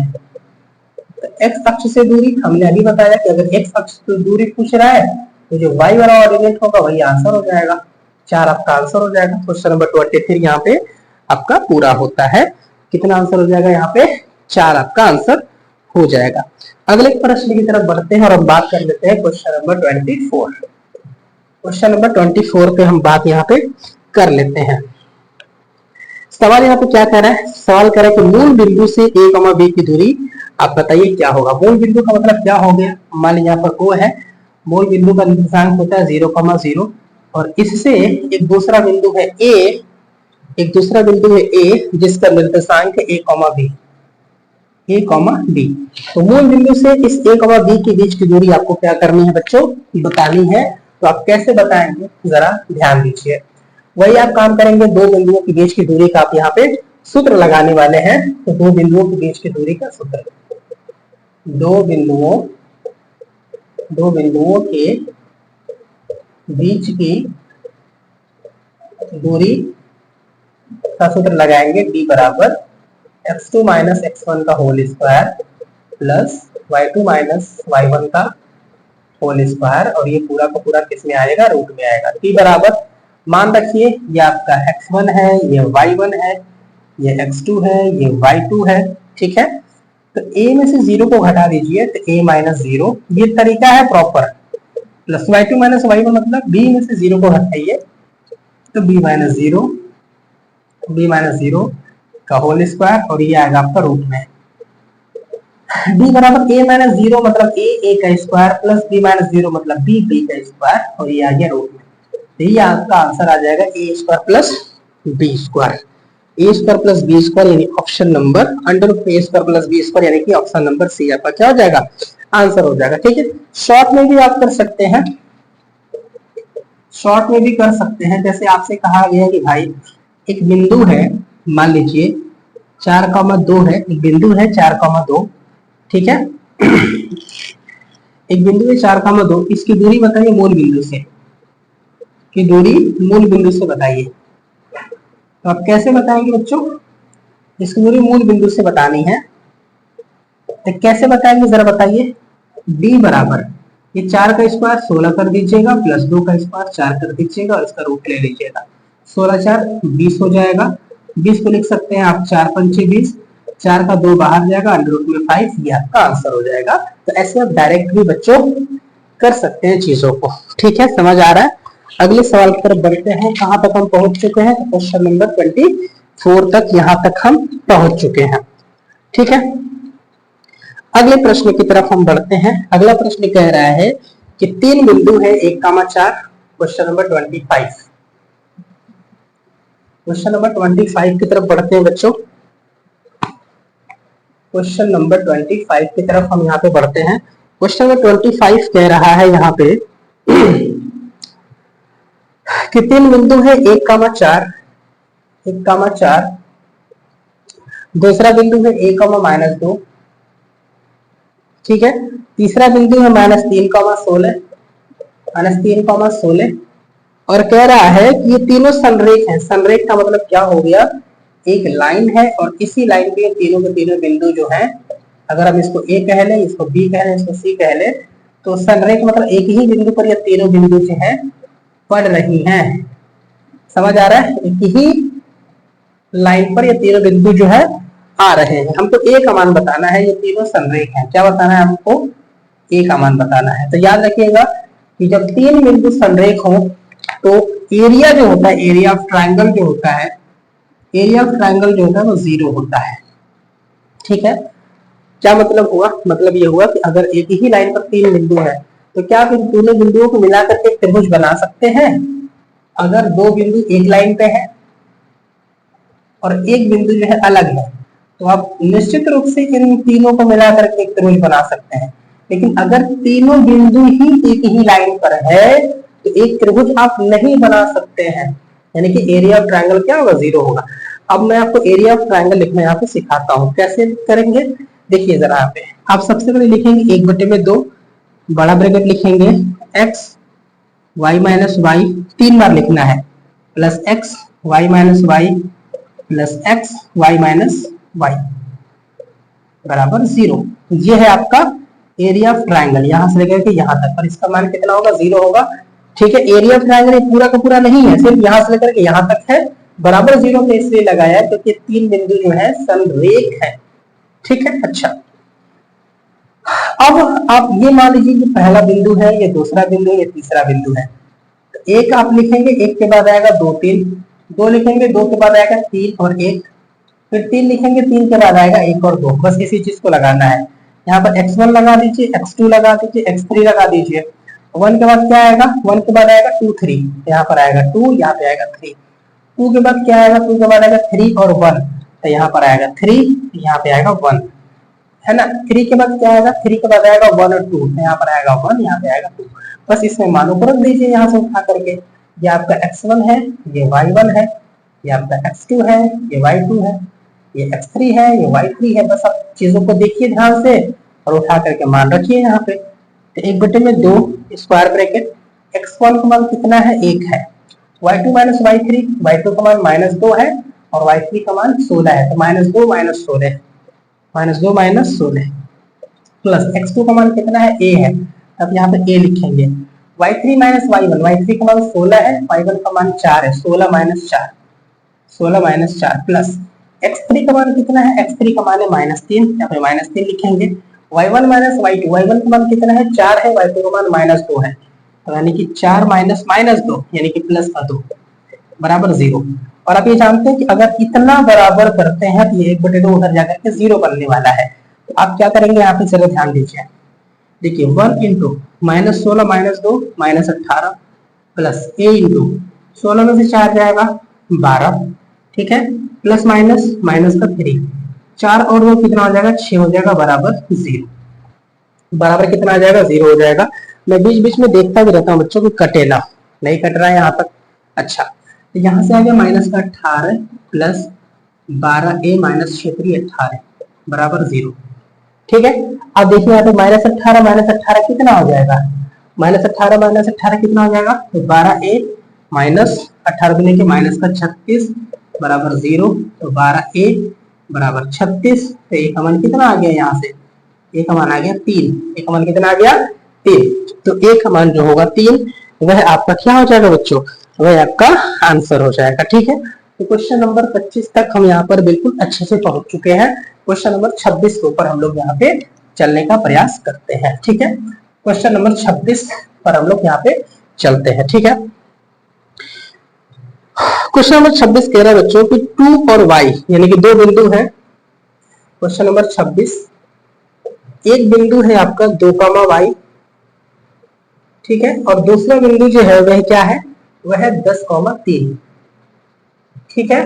और इन दोनों बिंदुओं के बीच का जो दूरी है वह 10 मात्रक है, यानी कि जो दूरी है वो कितना है 10 है, जो दूरी है वो कितना है 10 है। तो सवाल में आपसे पूछ रहा है कि आप y का मान बताइए, किसका मान बताइए बच्चों, y का मान बताइए। तो आप क्या करेंगे, आप कुछ नहीं करेंगे, दो बिंदुओं के बीच की दूरी का सूत्र लगाएंगे। तो आप ये जानते हैं कि दो बिंदुओं के बीच की दूरी d बराबर होता है x2 माइनस x1 का whole square plus y2 minus y1 का होल स्क्वायर, और ये पूरा पूरा किसमें आता है, रूट में आता है। मान रखिए d का मान कितना है 10 है, 10 यहाँ पे लिखिए, x2 माइनस x1 बोले तो ये आपका x1 है, ये y1 है, ये x2 है, ये y2 है, x2 माइनस x1 यानी कि 10 माइनस 2, 10 माइनस 2 का whole square plus y2 minus y1 यानी 3 माइनस y का होल स्क्वायर, 3 माइनस y का होल स्क्वायर, ये पूरा किसमें आएगा, रूट में आएगा। क्लियर है ना, बिल्कुल क्लियर होगा। तो 10 बराबर कितना होगा, 10 में से 2 जाएगा 8, 8 का स्क्वायर 64 हो गया, प्लस 3 माइनस y का होल स्क्वायर, और ये हो गया आपका अंडर रूट। याद रखिएगा कभी भी अगर कोई समीकरण हो जिसमें एक तरफ स्क्वायर रूट लगा हो, करड़ी का चिन्ह लगा हो, बच्चों याद रखिएगा कभी भी कोई समीकरण में एक तरफ स्क्वायर रूट लगा हो, करड़ी का चिन्ह लगा हो, तो उसको हटाने के लिए दोनों पक्षों का वर्ग कर देते हैं।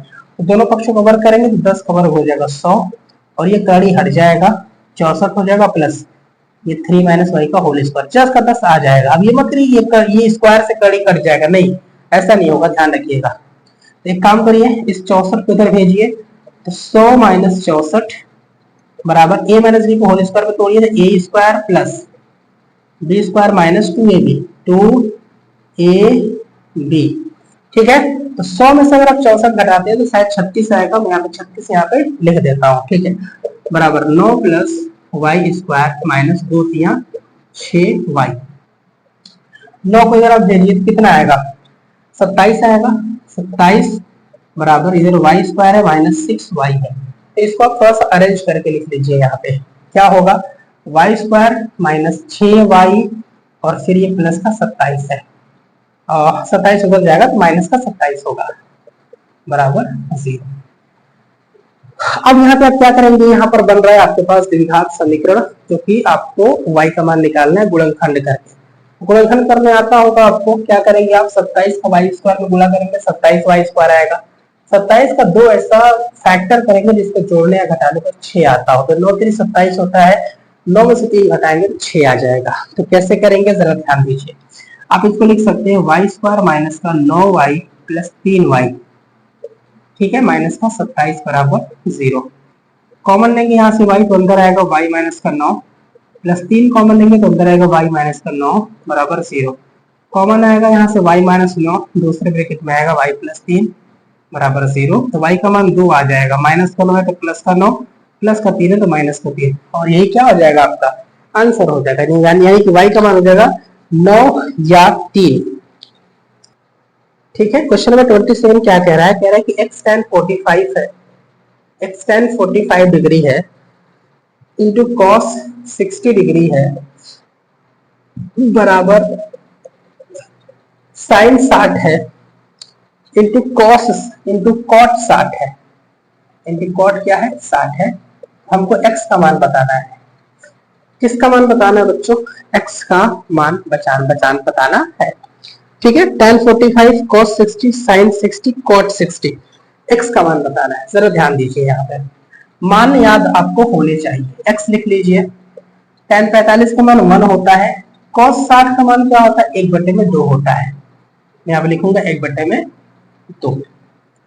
sin 60 का मान √3/2 होता है, cot 60 का मान क्या होता है, तो जो tan 30 का मान होता है यानी 1/√3। ठीक है। अच्छा, ये कट जाएगा, आपको मिलेगा x/2 बराबर 1/2। आप ये जानते हैं कि ये नीचे का नीचे 2 कट जाएगा, कटने के बाद जो x का मान आएगा वह 1 आएगा, है ना। इसका विशेष ध्यान आपको देना है। कितना x का मान आएगा 1 आएगा, ऑप्शन नंबर ए आपका करेक्ट हो जाएगा। आगे बढ़ते हैं, क्वेश्चन नंबर 28 के ऊपर हम लोग यहाँ पे बात कर लेते हैं। क्वेश्चन नंबर 28, क्वेश्चन नंबर 28 क्या कह रहा है बच्चों, जरा ध्यान दीजिए। क्वेश्चन नंबर 28 कह रहा है कि cosec a बराबर sec a है। क्या कह रहा है कि cosec a बराबर कितना है, sec a है, और जो a है ना वह 0 से बड़ा है या बराबर और 90 से छोटा है या बराबर है। यानी जो a का मान है वह 0 से बड़ा और 90 से छोटा है, बराबर भी हो सकता है, तो आपको a का मान बताना है। याद रखिएगा, हम इसको लिख सकते हैं cosec a बराबर sec a को हम लिख सकते हैं cosec 90 माइनस a, हमेशा ऐसा कर सकते हैं। ठीक है। cosec a बराबर sec 90 minus a, cosec 90 minus theta बराबर होता है sec थीटा, तो इसलिए हमने इसको ऐसे लिख दिया। रीजन ये था कि जैसे ही हम इसको ऐसे लिखेंगे ये cosec क्या हो जाएगा बच्चों, कट जाएगा। कटने के बाद आपको मिलेगा a बराबर में 90 माइनस a इधर आकर के कितना हो जाएगा, माइनस a इधर आकर के कितना हो जाएगा, +2a हो जाएगा, और बराबर 90, तो a का मान कितना आएगा 45 आ जाएगा।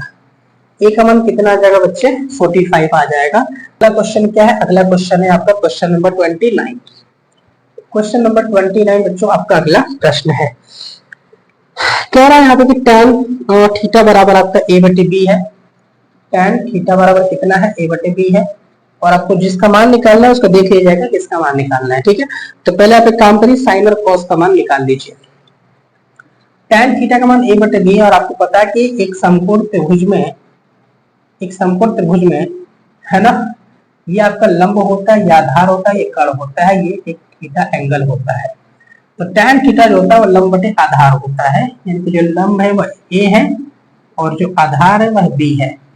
तो कर्ण अगर आप निकालेंगे तो कर्ण का मान जाहिर सी बात है कि b² प्लस a² आएगा, या फिर a² प्लस b² आएगा। तो हम कह सकते हैं कि यहाँ पे जो लंब है वह a है, आधार यानी कि जो बेस है ना, वो क्या है, जो लंब आधार a लिख रहा है ना, ठीक, a लिख लीजिए। a कितना है, a का मान b है, ठीक है, और k का जो मान है वो कितना है, अंडर में a² प्लस b² है। सिंपल, लंब का मान a है, आधार का मान b है, और कर्ण का मान अंडर में a² प्लस b² है। आपको क्या चाहिए बच्चों, आपको चाहिए b sin theta minus a cos theta बटे b sin theta plus a cos theta. ठीक है, ये आपको चाहिए। तो सबसे पहले तो आप मान रखिए, b रखिए यहाँ पे। sin थीटा का क्या होता है, sin थीटा होता है लंब बटे कर्ण, तो आप लंब बटे कर्ण यहाँ पे लिख दीजिए, माइनस a cos थीटा का होता है आधार बटे कर्ण, आधार बटे कर्ण बोले तो आधार बटे कर्ण लिख दीजिए, पूरा आधार बटे कर्ण। ठीक है, कोई दिक्कत नहीं है। अच्छा, उसी प्रकार से b sin थीटा का वैसे ही लंब बटे कर्ण प्लस a cos थीटा का आधार बटे कर्ण। आप इसको क्या लिख सकते हैं बच्चों, नीचे देखिए कर्ण आपका समान है, तो आप लिख सकते हैं b into L minus a into A बटे में k, नीचे क्या आएगा b into L plus a into capital A बटे में k। तो k से k तो आपका कट जाएगा। अब बाकी जो बचा मान रख दीजिए। तो b इंटू लंब का मान कितना है स्मॉल a है, माइनस a इंटू आधार का मान कितना है स्मॉल b है, बटे b इंटू लंब का मान small a plus a into आधार का मान स्मॉल b।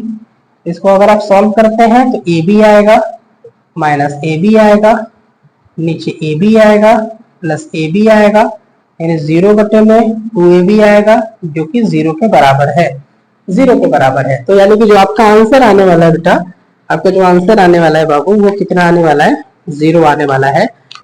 आगे बढ़ते हैं बच्चों क्वेश्चन नंबर 30 की तरफ। क्वेश्चन नंबर 30 की तरफ बढ़ते हैं। क्वेश्चन नंबर 30 जो है वो जरा देखिए क्या है। कह रहा है कि 2 cos 3 थीटा बराबर 2 cos 3 थीटा बराबर कितना दिया हुआ है, यहाँ पे 1 दिया हुआ है। कितना दिया बच्चों 1 दिया है और आपसे थीटा का मान पूछ रहा है। ठीक है, थीटा का मान आपसे पूछ रहा है। तो अगर आप 2 cos थीटा बराबर 3 थीटा है तो क्या हम इसे ऐसे लिख सकते हैं cos 3 थीटा बराबर 1/2, बिल्कुल लिख सकते हैं। तो cos 3 थीटा बराबर 1/2 cos कितने का मान होता है, तो cos 60 का जो मान होता है वह 1/2 होता है। तो आप यहाँ लिख लेंगे cos 60। cos cos दोनों तरफ हट जाएगा, 3 थीटा बराबर 60 आएगा। तो यहाँ से जो थीटा का मान आने वाला है वह 20 आने वाला है। थीटा का मान कितना आने वाला है बच्चों 20 आने वाला है। Option number C is the correct answer हो जाएगा आपका। ठीक है, अगला जो क्वेश्चन है क्वेश्चन नंबर 31। क्वेश्चन नंबर 31 जरा उस पर ध्यान दीजिएगा बच्चों। क्वेश्चन नंबर 31 कह रहा है कि साइन थीटा बराबर cos थीटा है, साइन थीटा बराबर cos थीटा है। तो आपको क्या करना है, आपको थीटा का मान बताना है। क्या बताना है आपको, थीटा का मान बताना है। और थीटा का मान जो है ना वह 0 से बड़ा या बराबर 90 से छोटा या बराबर है। इससे पहले जब हमने क्वेश्चन बताया था बिल्कुल वैसा ही है, आप वैसा ही सॉल्व करेंगे। आप लिखेंगे साइन थीटा बराबर cos थीटा को लिख लेंगे आप साइन 90 माइनस थीटा, क्योंकि sine 90 minus theta cos theta होता है। साइन साइन एक दूसरे को कैंसिल आउट कर देंगे, 90 माइनस थीटा होगा, 2 थीटा बराबर 90 होगा। तो यहाँ से आप कह सकते हैं कि थीटा बराबर कितना आएगा 45 आएगा। और इस टाइप के आंसर में हमेशा जो है, इस टाइप के क्वेश्चन में हमेशा थीटा का मान 45 होता है। तो ऐसा क्वेश्चन जब भी देखिएगा 45 जो है टिक कर दीजिएगा, बात खत्म। आगे जरा देखने का प्रयास करिए, हमारा क्वेश्चन नंबर कौन सा है, क्वेश्चन नंबर 32। क्वेश्चन नंबर 32 में कहा जा रहा है कि ए का मान आपको लेना है, ए का मान आपको कितना लेना है, ए का मान आपको लेना है 30 डिग्री। कितना लेना है 30 डिग्री। और आपको बताना है कि 1 प्लस tan स्क्वायर ए, 1 प्लस tan स्क्वायर ए बटे में 1 प्लस cot स्क्वायर ए क्या होगा। तो आपको पता है कि 1 प्लस tan स्क्वायर ए का सूत्र जो होता है वह कितना होता है sec स्क्वायर ए होता है। मैं यहाँ पे लिख लूंगा sec स्क्वायर ए। इसी प्रकार से 1 प्लस cot स्क्वायर ए का जो सूत्र होता है, यानी कि यह बराबर होता है cosec स्क्वायर ए के। sec को हम लिखते हैं 1 अपॉन cos, तो स्क्वायर है तो cos स्क्वायर ए, cos को आप लिख सकते हैं 1 अपॉन sin स्क्वायर ए। ठीक है, अच्छा इसको जब आप पलटेंगे तो sin स्क्वायर अपन cos स्क्वायर ए होगा। ठीक है, और sin बाई cos होता है आपका tan, तो tan स्क्वायर ए हो जाएगा। मान आप लिखेंगे तो tan स्क्वायर ए का मान आपको 30 लेना है, यहाँ पे 30 लिखेंगे। tan 30 का मान 1/√3 होता है, स्क्वायर करना है तो दोनों को स्क्वायर कर देंगे, है ना, स्क्वायर है ना, तो स्क्वायर लगेगा भाई। tan 30 का मान 1/3 स्क्वायर तो स्क्वायर लगाएंगे, हल कर देंगे 1/3 आपका क्या हो जाएगा, यहाँ पे आंसर आ जाएगा। तो जो आपका ऑप्शन नंबर डी होगा दैट वाज करेक्ट। जरा ध्यान दीजिएगा, क्वेश्चन में जो 33 है वो ये कह रहा है कि साइन 15/cos 75 का मान आपको बताना है कि क्या होगा। ठीक है, साइन 15/cos 75 का मान आपको बताना है कि क्या होगा। साइन 15/cos 75 का मान आपको बताना है कि क्या होगा। ठीक है, तो आप एक काम करेंगे बच्चों, आप यहाँ पे एक काम करेंगे। काम क्या करेंगे जरा देखिए, आप काम यहाँ पे ये करेंगे कि आप साइन को साइन ही रहने देंगे। आप 15 को लिख सकते हैं बच्चों 90 माइनस 75। बोलिए लिख सकते हैं कि नहीं लिख सकते हैं, बिल्कुल लिख सकते हैं। अरे साइन को साइन लिखिए, 75 को 15 को लिख सकते हैं, 90 माइनस नीचे वाला 75।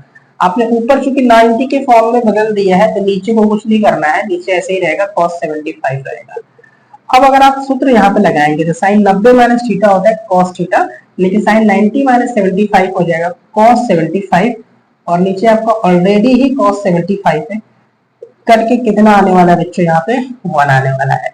बड़ी बात यहाँ पे ये है कि आप यहाँ पे याद रखिएगा कि साइन 90 माइनस थीटा बराबर होता है कॉस थीटा, ठीक है। इस प्रकार साइन 90 माइनस थीटा होता है कॉस थीटा। मैंने पहले ही आपको बता दिया था कि हम लोग बहुत ज्यादा डीप में चीजों को नहीं डिस्कस करने वाले हैं, क्योंकि हमारे पास समय जो है काफी कम है और हमें प्रश्नों को ठीक ठाक करना है। 100 क्वेश्चंस की तरफ हम लोग बढ़ रहे हैं।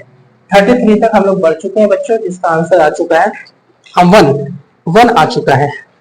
क्वेश्चन नंबर 34 की तरफ बढ़ते हैं बच्चों। क्वेश्चन नंबर 34 जो कि है और sign square theta plus 1/1 plus sign square theta, 1 plus tan square theta. तो इसका मान आपको बताना है कि क्या होगा। तो आप साइन स्क्वायर थीटा को रहने दीजिए, कोई दिक्कत नहीं है। 1/1 प्लस tan स्क्वायर थीटा होता है सेक स्क्वायर थीटा, तो मैं यहाँ पे लिखूंगा sec square theta. Sine square theta as it is लिखते हुए 1/सेक होता है आपका कॉस स्क्वायर थीटा, ठीक है, जिसका मान होता है 1। तो इसका आंसर भी क्या आने वाला है बच्चों, 1 आने वाला है। That is option number D is correct, ठीक है। क्वेश्चन नंबर 27 की तरफ हम बढ़ते हैं और हमें बताना है 27 नहीं 35, क्योंकि इसमें 27 लिखा है तो मैं बार बार 27 बोल रहा हूँ। क्वेश्चन नंबर 35, ठीक है।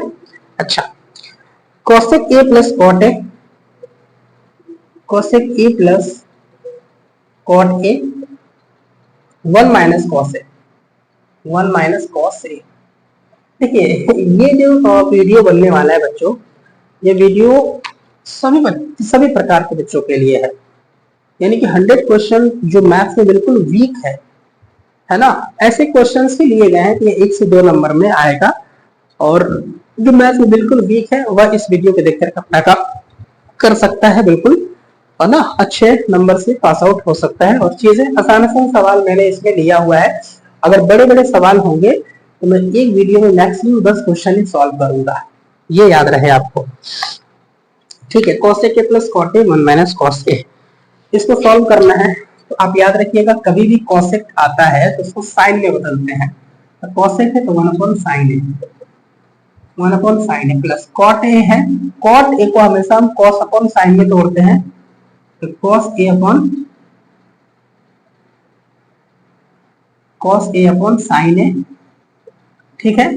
और ये एज इट इज रहेगा 1 माइनस कॉस, और साइन को नहीं तोड़ा जाता है, याद रखिएगा कॉस से, ठीक है। नीचे साइन आपका सेम है तो आपका ऊपर एज इट इज रहेगा 1 प्लस कॉस ए, नीचे आपका साइन बनने वाला है, ठीक है। बाहर क्या है 1 माइनस कॉस ए है, ठीक है। याद रखिएगा ये 1 प्लस कॉस से 1 माइनस कॉस है, ए प्लस बी ए माइनस बी के सूत्र पे 1 माइनस कॉस स्क्वायर ए बनता है, तो 1 माइनस कॉस स्क्वायर ए बनेगा, और नीचे आपका ऑलरेडी क्या है साइन ए है, ठीक है। यहाँ पे आ जाइए 1 माइनस कॉस स्क्वायर आपका होता है साइन स्क्वायर है, तो आप यहाँ पे लिखेंगे साइन स्क्वायर ए, और नीचे ऑलरेडी आपका एक साइन ए है, तो एक साइन ए से एक साइन ए कट जाएगा, तो आपका फाइनल आंसर आएगा बच्चों वह आने वाला है साइन ए। और ये क्या हो जाएगा बच्चों, ये आपका आंसर हो जाएगा क्वेश्चन नंबर 35 का क्या हो जाएगा बच्चे, आंसर हो जाएगा, ठीक है। क्वेश्चन नंबर 36, क्वेश्चन नंबर 36, ठीक है। क्वेश्चन नंबर 36, क्वेश्चन नंबर 36 में क्या है बच्चों, यहाँ पे जरा देखेंगे कि साइन 2a बराबर 2 साइन ए है। साइन 2a बराबर क्या है 2 साइन ए है, और कह रहा है कि a का मान बताइए क्या होगा। यानी कि यह तभी सही होगा जब a का मान क्या होगा, है ना। यानी कह रहा है कि दोनों बराबर है तो बताइए a का मान क्या होगा। इनडायरेक्टली ये आपको पूछना चाह रहा है। तो याद रखिएगा कि साइन 2a का एक सूत्र होता है, इस 2 को आप बाहर निकालते हैं और फिर साइन ए कॉस ए लगाते हैं, साइन ए कॉस ए बराबर इधर क्या है 2 साइन ए। सूत्र याद रखिएगा, है ना, ये फॉर्मूला याद रखिएगा, 2 साइन ए कॉस ए लिखा जाता है साइन 2a को, ठीक है। ये सूत्र होता है, याद रखिएगा। साइन 2a बराबर रट्टा मार लीजिएगा, 2 को आप आगे कर लीजिएगा, साइन ए बनेगा, साइन ए के साथ कॉस ए लगा देना, 2 साइन ए कॉस ए, बस बात खत्म।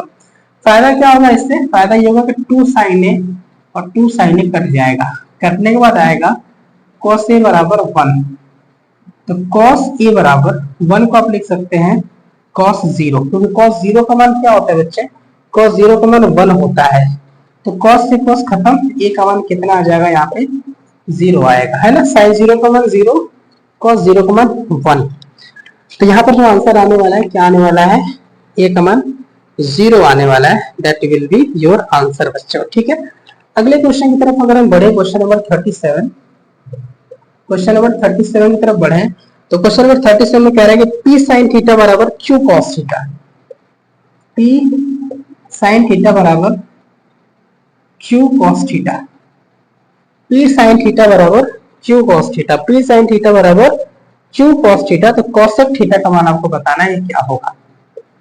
cosec थीटा का मान आपको बताना है कि यहाँ पे क्या होने वाला है। तो आप जरा देखिए जरा ध्यान से यहाँ पे, अगर आप sin थीटा का मान निकालें तो कितना आएगा? sin थीटा बराबर ऐसे, और cos थीटा को इधर भेजिए। अरे sin को नहीं भेजिए, देखिए p को आप उधर भेजिए और इधर पे cos को इधर भेजिए, तो क्या लिखेंगे? cos इधर आएगा तो बटे में आएगा cos थीटा, इधर q आपका एज इट इज है, p उधर जाएगा तो नीचे जाएगा p। sin बाई cos बनने वाला है tan थीटा, यानी इनडायरेक्टली देखिए तो tan थीटा का मान कितना है? q बटे p है। tan थीटा का मतलब होता है लंब बटे में आधार, लंब बटे में आधार, ठीक है। तो लंब का मान यहाँ पे q है, लंब का मान q है, आधार का मान कितना है? p है। तो कर्ण का मान आप जानते हैं क्या बनेगा? q का स्क्वायर प्लस p का स्क्वायर, ये बनने वाला है। अब आपसे पूछ रहा है cosec थीटा। तो cosec थीटा बराबर क्या होता है? आपको पता होगा cosec थीटा होता है, जैसे sin थीटा होता है लंब बटे कर्ण, तो cos थीटा होता है कर्ण बटे लंब। क्या होता है? कर्ण बटे लंब होता है। तो कर्ण का मान क्या है? p square plus q square, है ना। और लंब कितना है? इसे ढूंढ करके लिख दीजिए q है। तो ये जो होगा ऑप्शन नंबर आपका कौन सा करेक्ट हो जाएगा बच्चों? है ना, ऊपर क्या है? p स्क्वायर, नीचे q है, ठीक। Option number A is the correct. Option number A जो होगा बच्चे वो आपका करेक्ट हो जाएगा, ठीक है ना। क्वेश्चन नंबर 37 के बाद क्वेश्चन नंबर 38, क्वेश्चन नंबर 38, ठीक है। क्वेश्चन नंबर 38 को अगर आप ध्यान देंगे बच्चों तो इसमें दिया है tan 1 degree into tan 2 degree into tan 3 degree, इसी प्रकार tan 4, tan 5, tan 6, ऐसे करते करते लास्ट में है tan 88, tan 88 degree, tan 89 degree, ठीक है। इसको आपको क्या करना है? इसका मान बताना है। वैसे इसका मान हमेशा 1 होता है इस टाइप के क्वेश्चंस का, इस टाइप के क्वेश्चन का हमेशा ही मान क्या होता है? 1 होता है। जरा देखिए ध्यान से आप क्या कर सकते हैं। जैसे यहाँ पे tan 1 है तो tan 1 लिखते 1 डिग्री, tan 2 है तो tan 2 डिग्री, tan 3 है तो tan 3 degree, dot dot dot. 88 के पहले क्या आएगा? tan 87 आएगा, उसके बाद tan 88, उसके बाद tan 89, ये हो गया। अब इसको अंदर भी बहुत सारी चीजें होंगी, लेकिन हमको इधर 3 और इधर 3 से मतलब है। देखिएगा क्या होता है। tan 1, tan 2, tan 3 degree degree degree, dot dot dot. tan 87 को क्या लिख सकते हैं बच्चे? tan 87 को आप लिख सकते हैं tan 90 माइनस 3, लिख सकते हैं कि नहीं लिख सकते? बिल्कुल लिख सकते हैं भाई। 90 में से 3 माइनस करोगे 87 आएगा, tan 87। tan 88 को क्या लिख सकते हो? tan 88 को लिख सकते हो tan 90 माइनस 2। tan 89 को लिख सकते हो tan 90 माइनस कितना? 1। अच्छा आगे बढ़ो। तो tan 1 हो गया, tan 2 हो गया, tan 3 हो गया, डिग्री डिग्री डिग्री, ठीक है, dot dot dot. tan 90 minus theta क्या होता है? cot थीटा होता है, cot थीटा। tan 90 माइनस 30 कितना होगा? cot 3 होगा, cot 3 degree. tan 90 minus 2 cot 2 degree, tan 90 minus 1 cot 1 degree, ठीक है। tan को आप लिख सकते हैं 1 अपॉन cot 1, tan 2 को लिख सकते हैं 1 अपॉन cot 2, tan 3 को लिख सकते हैं 1 अपॉन cot 3 डिग्री, ठीक है। और डॉट डॉट डॉट डॉट मतलब इनटू है, याद रखिएगा। Cot 3 degree, cot 2 degree into cot 1 degree, याद रखिएगा। कॉट 3 से कॉट 3 कटेगा, कॉट 2 से कॉट 2 कटेगा, कॉट 1 से कॉट 1 कटेगा, और अंदर भी जितने भी आएंगे उसी प्रकार से कट जाएंगे। फाइनल जो आंसर आने वाला है बच्चे, वहां पर कितना आने वाला है, 1 आने वाला है। फाइनल आंसर कितना आने वाला है बच्चे, आपको फाइनल आंसर है ना, ये 1 आने वाला है, इस टू बी कम 1। ठीक है, अगला जो प्रश्न है उसको जरा सा आप यहाँ पे ध्यान देने का प्रयास यहाँ पे आप करने वाले हैं बच्चे। ठीक है, अगला जो प्रश्न है वह आप देखने का प्रयास करेंगे, question number 39। Question number 39, question number 39 क्या है आप देखेंगे जरा से। tan alpha plus cot alpha का मान कितना है, 5 है। ठीक है, आपको बताना है कि tan square alpha plus cot square alpha का मान क्या होगा, ये आपको बताना है। तो बहुत आसानी से आप चीजों को कर सकते हैं। यह जो लिखा हुआ है दोनों तरफ स्क्वायर कर दीजिए, यानी कि tan alpha plus cot alpha का होल स्क्वायर बराबर 5 का स्क्वायर 25। ए प्लस बी को होल स्क्वायर को तोड़िए तो कितना आएगा, tan square alpha plus cot square alpha plus 2 into tan alpha into cot alpha बराबर 25। ठीक है, कोई दिक्कत नहीं है यहाँ पे। आपको यही तो चाहिए ना, ये चाहिए आपको, ये चाहिए, तो आप इसको ऐसे ही रहने दीजिए। tan square alpha plus cot square alpha plus 2। tan alpha का मतलब होता है साइन अल्फा बटे में कॉस अल्फा। ठीक है, कॉट अल्फा को आप लिख सकते हैं कॉस अल्फा बटे में साइन अल्फा बराबर में 25। कॉस से कॉस कटेगा, साइन से साइन कटेगा, 1 आएगा, यानी कि tan square alpha plus cot square alpha plus 2 equal to 25। 2 को आप इधर शिफ्ट करेंगे तो आपके पास आंसर आने वाला है बच्चों tan square alpha plus cot square alpha equal to 2 को उधर जाएगा 23 आएगा। कितना आंसर आने वाला है बेटा, 23 आने वाला है। और आप देखेंगे जब ऑप्शन नंबर सी, तो आपको बिल्कुल यहाँ पे करेक्ट देखने को मिलने वाला है यहाँ पे। ठीक है, नंबर 40, क्वेश्चन नंबर 40 यहाँ पे कह रहा है बेटा कि cos square theta minus cot square theta, cosec square theta minus cot square theta, यही है ना, cot square theta 1 minus cos square theta, 1 minus cos square theta, इसका मान बताना है क्या होगा। तो जरा एक चीज देखिए, यहाँ पे हमने पढ़ा है कि 1 प्लस कॉट स्क्वायर थीटा बराबर होता है cosec square theta, cosec square theta. अगर आप कॉट स्क्वायर थीटा को उधर भेजते हैं तो आपको मिलेगा cosec square theta minus cot square theta बराबर 1, यानी कि आप इसके स्थान पे लिख सकते हैं 1, इसके स्थान पे लिख सकते हैं 1। तो हमने क्या किया कि यहाँ पे लिख दिया, यहाँ पे 1 लिख दिया into 1 minus cos square theta होता है साइन स्क्वायर थीटा, हम यहाँ पे साइन स्क्वायर थीटा लिख दिया। सॉल्व आप करेंगे तो क्या मिलेगा आपको, साइन स्क्वायर थीटा ही मिलने वाला है। और ऑप्शन हम देखेंगे तो ऑप्शन नंबर डी जो है बिल्कुल मैच कर जाएगा। क्वेश्चन नंबर 41 क्या कह रहा है जरा देखिए, कह रहा है कि छड़ की लंबाई उसके छाया से अनुपात 1:√3 है, सूर्य का उन्नयन कोण आपको बताना है। क्या मतलब हुआ, कह रहा है कि छड़ की लंबाई है और उसकी छाया, यानी कि लंबाई, छड़ की लंबाई और छाया में 1:3, यानी कि जो अनुपात है वह 1:3 है। क्या मतलब हुआ, समझने का यहाँ पर प्रयास करिए। मान लीजिए कि यहाँ पर कोई छड़ है, ठीक है, और जाहिर सी बात है कि अगर यहाँ से कोई प्रकाश लाइट आएगी तो यहाँ पर क्या बनेगा, उसकी छड़ की छाया बनेगी। यह छड़ है, ये छड़ है और ये छड़ के छाया की लंबाई है, ये छाया है, ये O है, मान लीजिए A है और ये B है। ठीक है, छड़ और उसकी छाया में 1 और कड़ी में 3 का अनुपात है, यानी कि अगर हम छड़ की लंबाई को 1 मीटर माने तो जो छाया की लंबाई होगी वह कड़ी में 3 मीटर होगी, ये कहने का मतलब हुआ।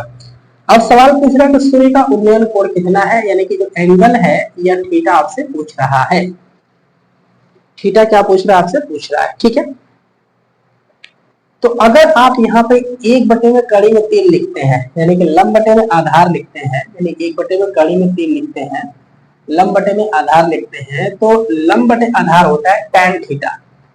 तो कितना आएगा यहाँ पे tan थीटा आएगा। ठीक है, इधर tan थीटा है तो 1/3 कड़ी में 3, tan कितने का मान होता है, तो tan 30 का मान होता है। तो आप लिख देंगे यहाँ पे tan 30 बराबर में tan थीटा, यानी कि थीटा का जो मान आ जाएगा वो कितना आ जाएगा बच्चों, 30 डिग्री आ जाएगा। और यही हो जाएगा आपका आंसर।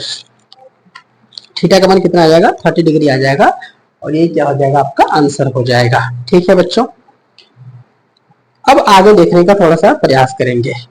क्वेश्चन नंबर जो 42 है वह क्या कहता है, जरा ध्यान दीजिए। क्वेश्चन नंबर 42 कह रहा है कि एक मीनार की जमीन पर छाया की लंबाई उसकी ऊंचाई के बराबर है। एक मीनार है और उस मीनार की जो जमीन पर जो छाया बन रही है, तो मीनार की लंबाई और छाया की लंबाई दोनों बराबर है। सूर्य का उन्नयन कोण पूछा है। जाहिर सी बात है कि यह जमीन है और जमीन के ऊपर मीनार बना होगा और पीछे यहाँ पर क्या होगा, सन होगा, सूर्य होगा। ठीक है, तो जो इस मीनार की जो छाया बनेगी वह कहाँ बनेगी, तो वह बनेगी इस जमीन पे। मान लीजिए छाया की लंबाई है और ये मीनार है। ठीक है, तो मीनार और छाया दोनों की जो लंबाई है बराबर है। तो हम काम करते हैं, मीनार की लंबाई, मीनार की हाइट हम h मान लेते हैं और जो छाया की लंबाई है उसको हम x मीटर मान लेते हैं। और सवाल के हिसाब से x बराबर h है, दोनों बराबर है। आपसे पूछ रहा है कि थीटा का मान बताइए, एंगल बताइए। इस यहाँ पर एक त्रिभुज बन रहा है, समकोण त्रिभुज। इसका नाम अगर आप चाहें तो दे सकते हैं AOB। ठीक है, अब काम वही करेंगे। क्या लिखेंगे यहाँ पे कि लंब बटे आधार यानी कि h बटे में x बराबर tan थीटा। यहां से आपको क्या पता चल रहा है, यहाँ से ये पता चल रहा है कि आप x के जगह पे h लिख सकते हैं या h के जगह पे x लिख सकते हैं। तो h के जगह पे मैं x लिख दूंगा और बटे में x को x ही रहने दूंगा, बराबर tan थीटा आएगा। x से x कट जाएगा, 1 बराबर tan थीटा, यानी कि थीटा का जो मान होगा वह कितना हो जाएगा, 45 हो जाएगा। भाई tan कितने का मान 1 होता है, तो tan 45 की वैल्यू जो होती है वह 1 होती है। तो यह हो जाएगा आपका आंसर। ठीक है, क्वेश्चन 43 में क्या कह रहा है बच्चों, कह रहा है कि मैदान में खड़ी एक कार का 75 मीटर ऊंची मीनार से अवनमन कोण 30 अंश है। मीनार के आधार से कार की दूरी ज्ञात कीजिए। यानी कि कोई एक मैदान है, कोई एक मैदान है और मैदान में एक कार खड़ी है और जब उस कार को किसी मीनार से देखा जाता है, यानी किसी ऊंचाई से देखा जाता है जिसकी हाइट 75 मीटर है, यानी कि जो मीनार है इसकी ऊंचाई कितनी है, 75 मीटर है। तो इस कार का अवनमन कोण बनता है। अवनमन कोण मतलब ऊपर से नीचे की तरफ देखने पर जो कोण बनता है उसको अवनमन कोण कहा जाता है। और अवनमन कोण का मान कितना है, 30 अंश है। अब आप एक चीज ध्यान रखिएगा, कभी भी Z आकार की कोई आकृति बने तो ये जो कोण होता है बराबर होता है और इसे कहा जाता है अल्टरनेट इंटीरियर एंगल। ठीक है, दोनों बराबर होता है। ये 30 अंश है तो यह भी कितना होगा, 30 अंश होगा। अब सवाल क्या कह रहा है, सवाल ये कह रहा है कि मीनार के आधार से कार की दूरी, ये मीनार का आधार है तो इस मीनार के आधार से कार की दूरी कितनी है यह आपको बताना है। तो हम मान लेंगे x मीटर है।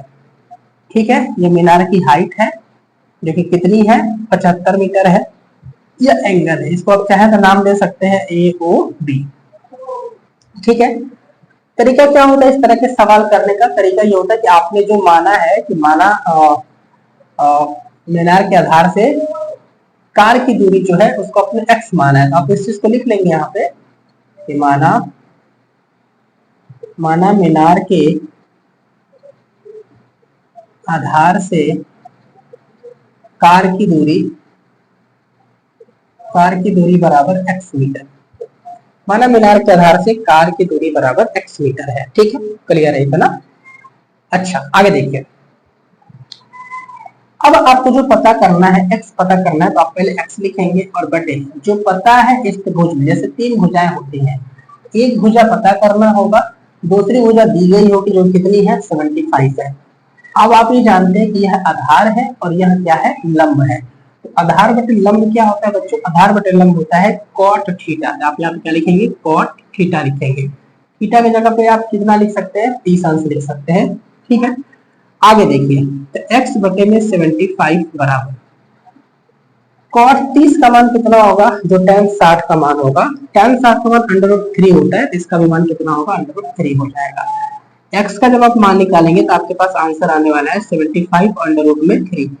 ठीक है, क्योंकि √3 का मान होता है 1.732, आप √3 का मान रख करके और चाहे तो निकाल सकते हैं, लेकिन हमारे पास जो आंसर आ रहा है वो 75√3 ही आ रहा है। देखिए जरा क्वेश्चन नंबर 44, सवाल क्या कह रहा है बच्चों, सवाल ये कह रहा है कि एक घड़ी की मिनट की सुई 8 सेंटीमीटर लंबी है, 5 मिनट में मिनट की सुई द्वारा बनाए गए त्रिज्यखंड का क्षेत्रफल क्या होगा।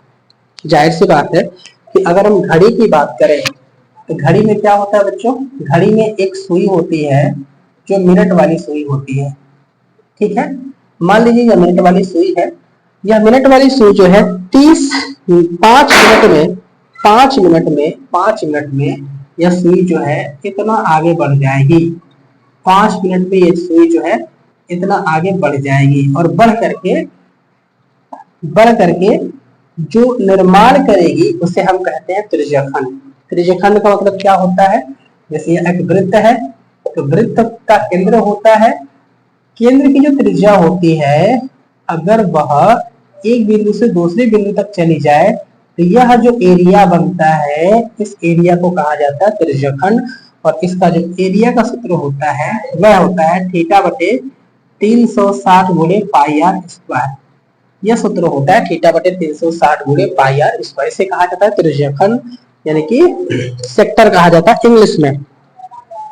तो जो घड़ी की सुई है बच्चों, इसकी जो लंबाई है वह आर है, इसकी लंबाई कितनी है, आर है। अच्छा ठीक है, दूसरी चीज यहाँ पे ये है इसका एरिया सवाल में पूछा गया है, त्रिज्यखंड का जो क्षेत्रफल होगा 5 मिनट में जो त्रिज्यखंड का क्षेत्रफल होगा वह क्या होगा।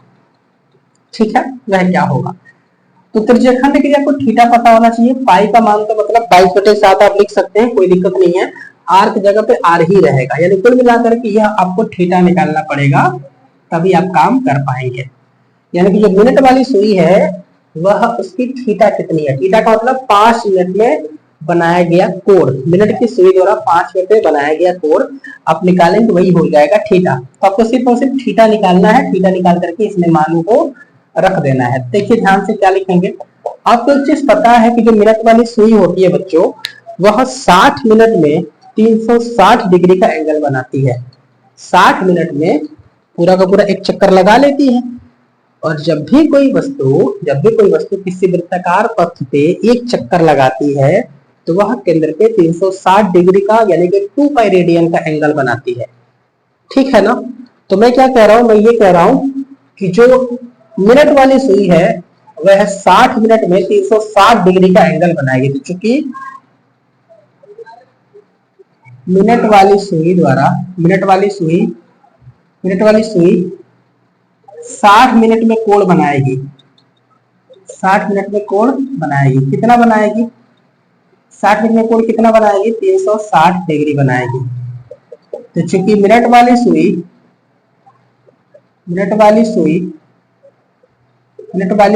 1 मिनट में कितना एंगल बनाएगी, 1 मिनट में तो 360/60 यानी कि कितना 6 डिग्री का एंगल बनाएगी। हमको 5 मिनट में एंगल चाहिए, इसलिए मिनट वाली सुई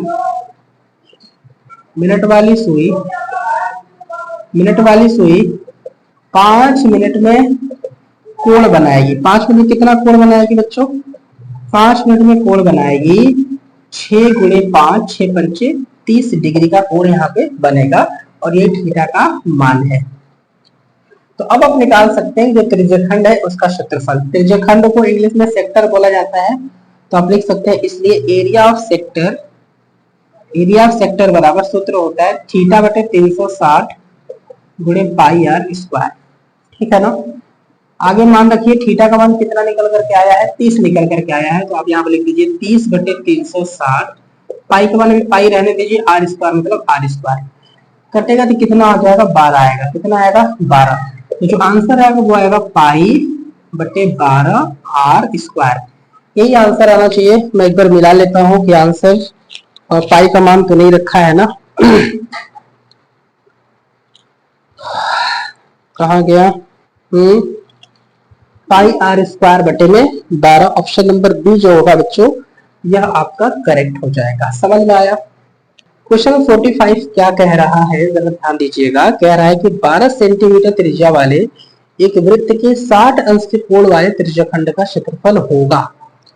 12 सेंटीमीटर एक त्रिज्या है और उस त्रिज्या का एक वृत्त है कि 60 अंश के कोण वाले त्रिज्याखंड का क्षेत्रफल होगा। यानी कि एक त्रिज्याखंड की बात कर रहा है जिसमें आर का मान है 12 सेंटीमीटर और थीटा का मान है 60 डिग्री। आसान है बिल्कुल, कोई दिक्कत नहीं है। क्वेश्चन नंबर 45 ध्यान दीजिएगा। थीटा का मान कितना है? 60 अंश है। आर का मान कितना बच्चों? 12 सेंटीमीटर है। आर मतलब त्रिज्या 12 सेंटीमीटर है। त्रिज्याखंड का क्षेत्रफल आपसे पूछ रहा है, तो एरिया ऑफ सेक्टर जो होता है वह क्या होता है?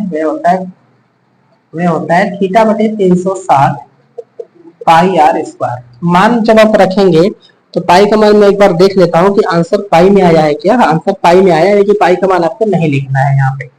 थीटा का मान कितना है? 60 है बटे 360, पाई रहने दीजिए। आर का मान 12 है, तो 12 का स्क्वायर कितना होगा? 144 होगा। इसको अगर आप घटाते हैं तो 6 बार में कट जाएगा। 6 से 144 घटा करके देखते हैं कितना आता है। तो 6 दूनी के 12 आएगा, 6 चौके 24 आएगा। आंसर आएगा आपका 24 पाई सेंटीमीटर स्क्वायर। आंसर कितना हो जाएगा बच्चों? 24 पाई सेंटीमीटर स्क्वायर। ये क्या होगा? आपका आंसर होगा। बहुत ही आसान सवाल है, बहुत मुश्किल वाली बात यहाँ पे नहीं है। ठीक है, आगे बढ़ते हैं और हम बात कर लेते हैं क्वेश्चन नंबर 46 के ऊपर।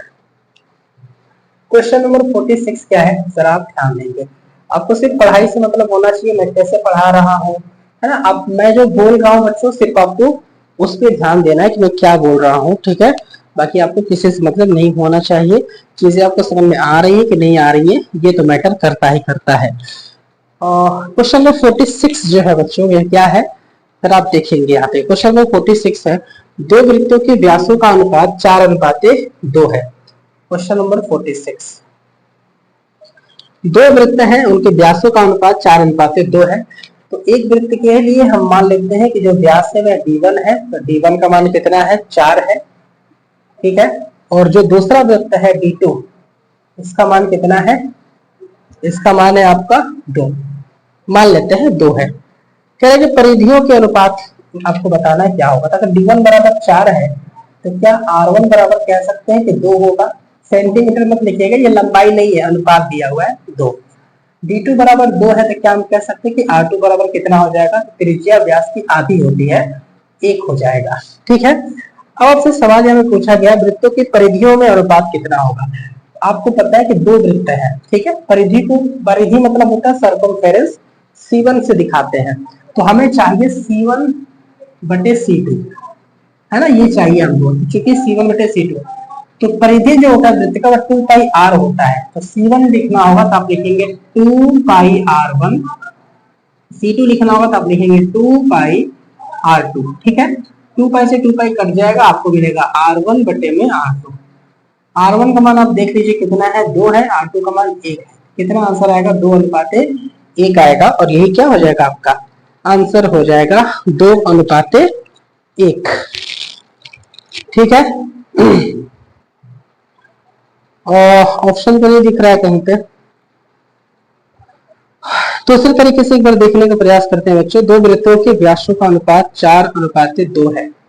कि d1 बराबर 4 है, d2 का मान 2 है। ठीक है, तो उसमें कोई दिक्कत तो नहीं दिखना चाहिए। यहाँ पे d1 का मान अगर 4 है तो एक काम करते हैं ना, तो व्यास तो जाहिर सी बात 2 ही हो जाएगा। आप ऐसे भी अगर मान करके चलते हैं, मान लीजिए कि आपके पास d1 आपको मानना है, तो अनुपात के रूप में जब दिया रहता है तो आप d1 बराबर 4k मानते हैं। ठीक है, और d2 बराबर कितना मानते हैं? d2 बराबर आप मानते हैं 2k। d2 बराबर क्या मानते हैं? 2k मानते हैं। ठीक है, तो यहाँ से जो r1 का मान आता है वह 2k आएगा, और जो r2 का मान आएगा वह कितना आ जाएगा? k आ जाएगा। ठीक है, तो अगर आप यहाँ पर भी r1 का मान देखेंगे तो आप यहाँ पर देखेंगे r1 का मान 2k है और r2 का मान कितना है? k है। तो k से k कटेगा, 2:1 ही आना चाहिए। मैं ये नहीं समझ में आ रहा है कि 2:1 जो है यह आ क्यों नहीं रहा है, मुझे ये समझ में नहीं आ रहा है। दो वृत्तों की व्यास का अनुपात 4:2 है, ठीक है। तो परिधियों में जो अनुपात होगा वह कितना हो जाएगा, इतना ही होगा भाई साहब, है ना। कितना होगा, कटा देंगे, 2:1 ही आने वाला है, 2:1 ही आने वाला है, ठीक है। 4:2 को सॉल्व करेंगे तो वही आएगा सेम टू सेम, आ रही बस में, ठीक है। इसको थोड़ा सा एक बार चेक कर लीजिएगा, मेरे हिसाब से यही आंसर होगा 2:1। फिर भी मैं एक बार देख लूंगा इसको। क्वेश्चन नंबर 47 यहाँ तक जाते जाते थोड़ा सा दिमाग जो है अब काफी थका हुआ महसूस कर रहा है। समझ सकते हैं कि काफी समय से हम लोग लगे हुए हैं, और मुझे तो लगता है कि 100 क्वेश्चन मेरे लिए भी थोड़ी मुश्किल हो रही है, और क्योंकि पहली बार ऐसा है कि मैं वीडियो कितना लंबा लेकर के डायरेक्ट जा रहा हूँ, ठीक है ना। तो काफी मेहनत तो लगी रहा है, कोई बात नहीं है। आप थोड़ा सा चैनल को सब्सक्राइब अगर आपने नहीं किया तो जरूर कर लीजिएगा, मेहनत को ध्यान रखते हुए। क्वेश्चन नंबर 47 देखते हैं। मैं 50 कर देता हूँ बच्चों, ठीक है। मैं इस पार्ट को जो है मैं इसको 2 पार्ट में बना दूंगा। 50 अभी मैं बना दे रहा हूँ और 50 जो है बाद में बना दूंगा, ठीक है ना। फिलहाल क्वेश्चन नंबर 47 देखिए, कह रहा है कि 22 सेंटीमीटर परिधि वाले एक वृत्त के चतुर्थांश का क्षेत्रफल आपको बताना है, क्या होगा। वृत्त की परिधि क्या होती है, 2πr। कितना होता है, 2πr। और इसका मान जो दिया हुआ है वह 22 दिया हुआ है। कितना दिया हुआ है, 22, ठीक है। कितना दिया हुआ है, 22 दिया हुआ है। तो 2 लिख लीजिए। पाई का मान होता है 22/7, तो 22/7 इंटू रेडियस r हो गया, बराबर में 22 हो गया। ये 22 से 22 कट जाएगा, और अगर आप r का मान निकालते हैं बच्चों तो ये 2/7 है, इधर आकर के 7/2 सेंटीमीटर हो जाएगा। r का मान कितना आ गया, 7/2 सेंटीमीटर आ गया। अब सवाल आपसे पूछ रहा है कि चतुर्थांश का क्षेत्रफल कितना होगा। चतुर्थांश का मतलब आप समझते हैं कि नहीं समझते हैं। चतुर्थांश का मतलब उम्मीद है कि आप समझते होंगे बच्चों। इसको चतुर्थांश कहा जाता है। यह जो एरिया है ना, ये वाला, आप इसको बोल दीजिए, इसको बोल दीजिए, इसको चतुर्थांश है। इसमें जो थीटा होता है, थीटा जो होता है वह 90 होता है। कितना होता है, थीटा 90 होता है, 90 होता है। आर का मान आप निकाल चुके हैं। एरिया जब आप निकालेंगे तो सूत्र लगाएंगे किसका, एरिया ऑफ सेक्टर, यानी कि जो त्रिज्यखंड होता है उसका एरिया का आप सूत्र लगाएंगे, त्रिज्यखंड। कितना आएगा, एरिया ऑफ त्रिज्यखंड कितना होता है, θ/360 गुणे πr स्क्वायर, πr स्क्वायर। तो मैं लेकर के यहाँ पे इधर आ जाता हूँ।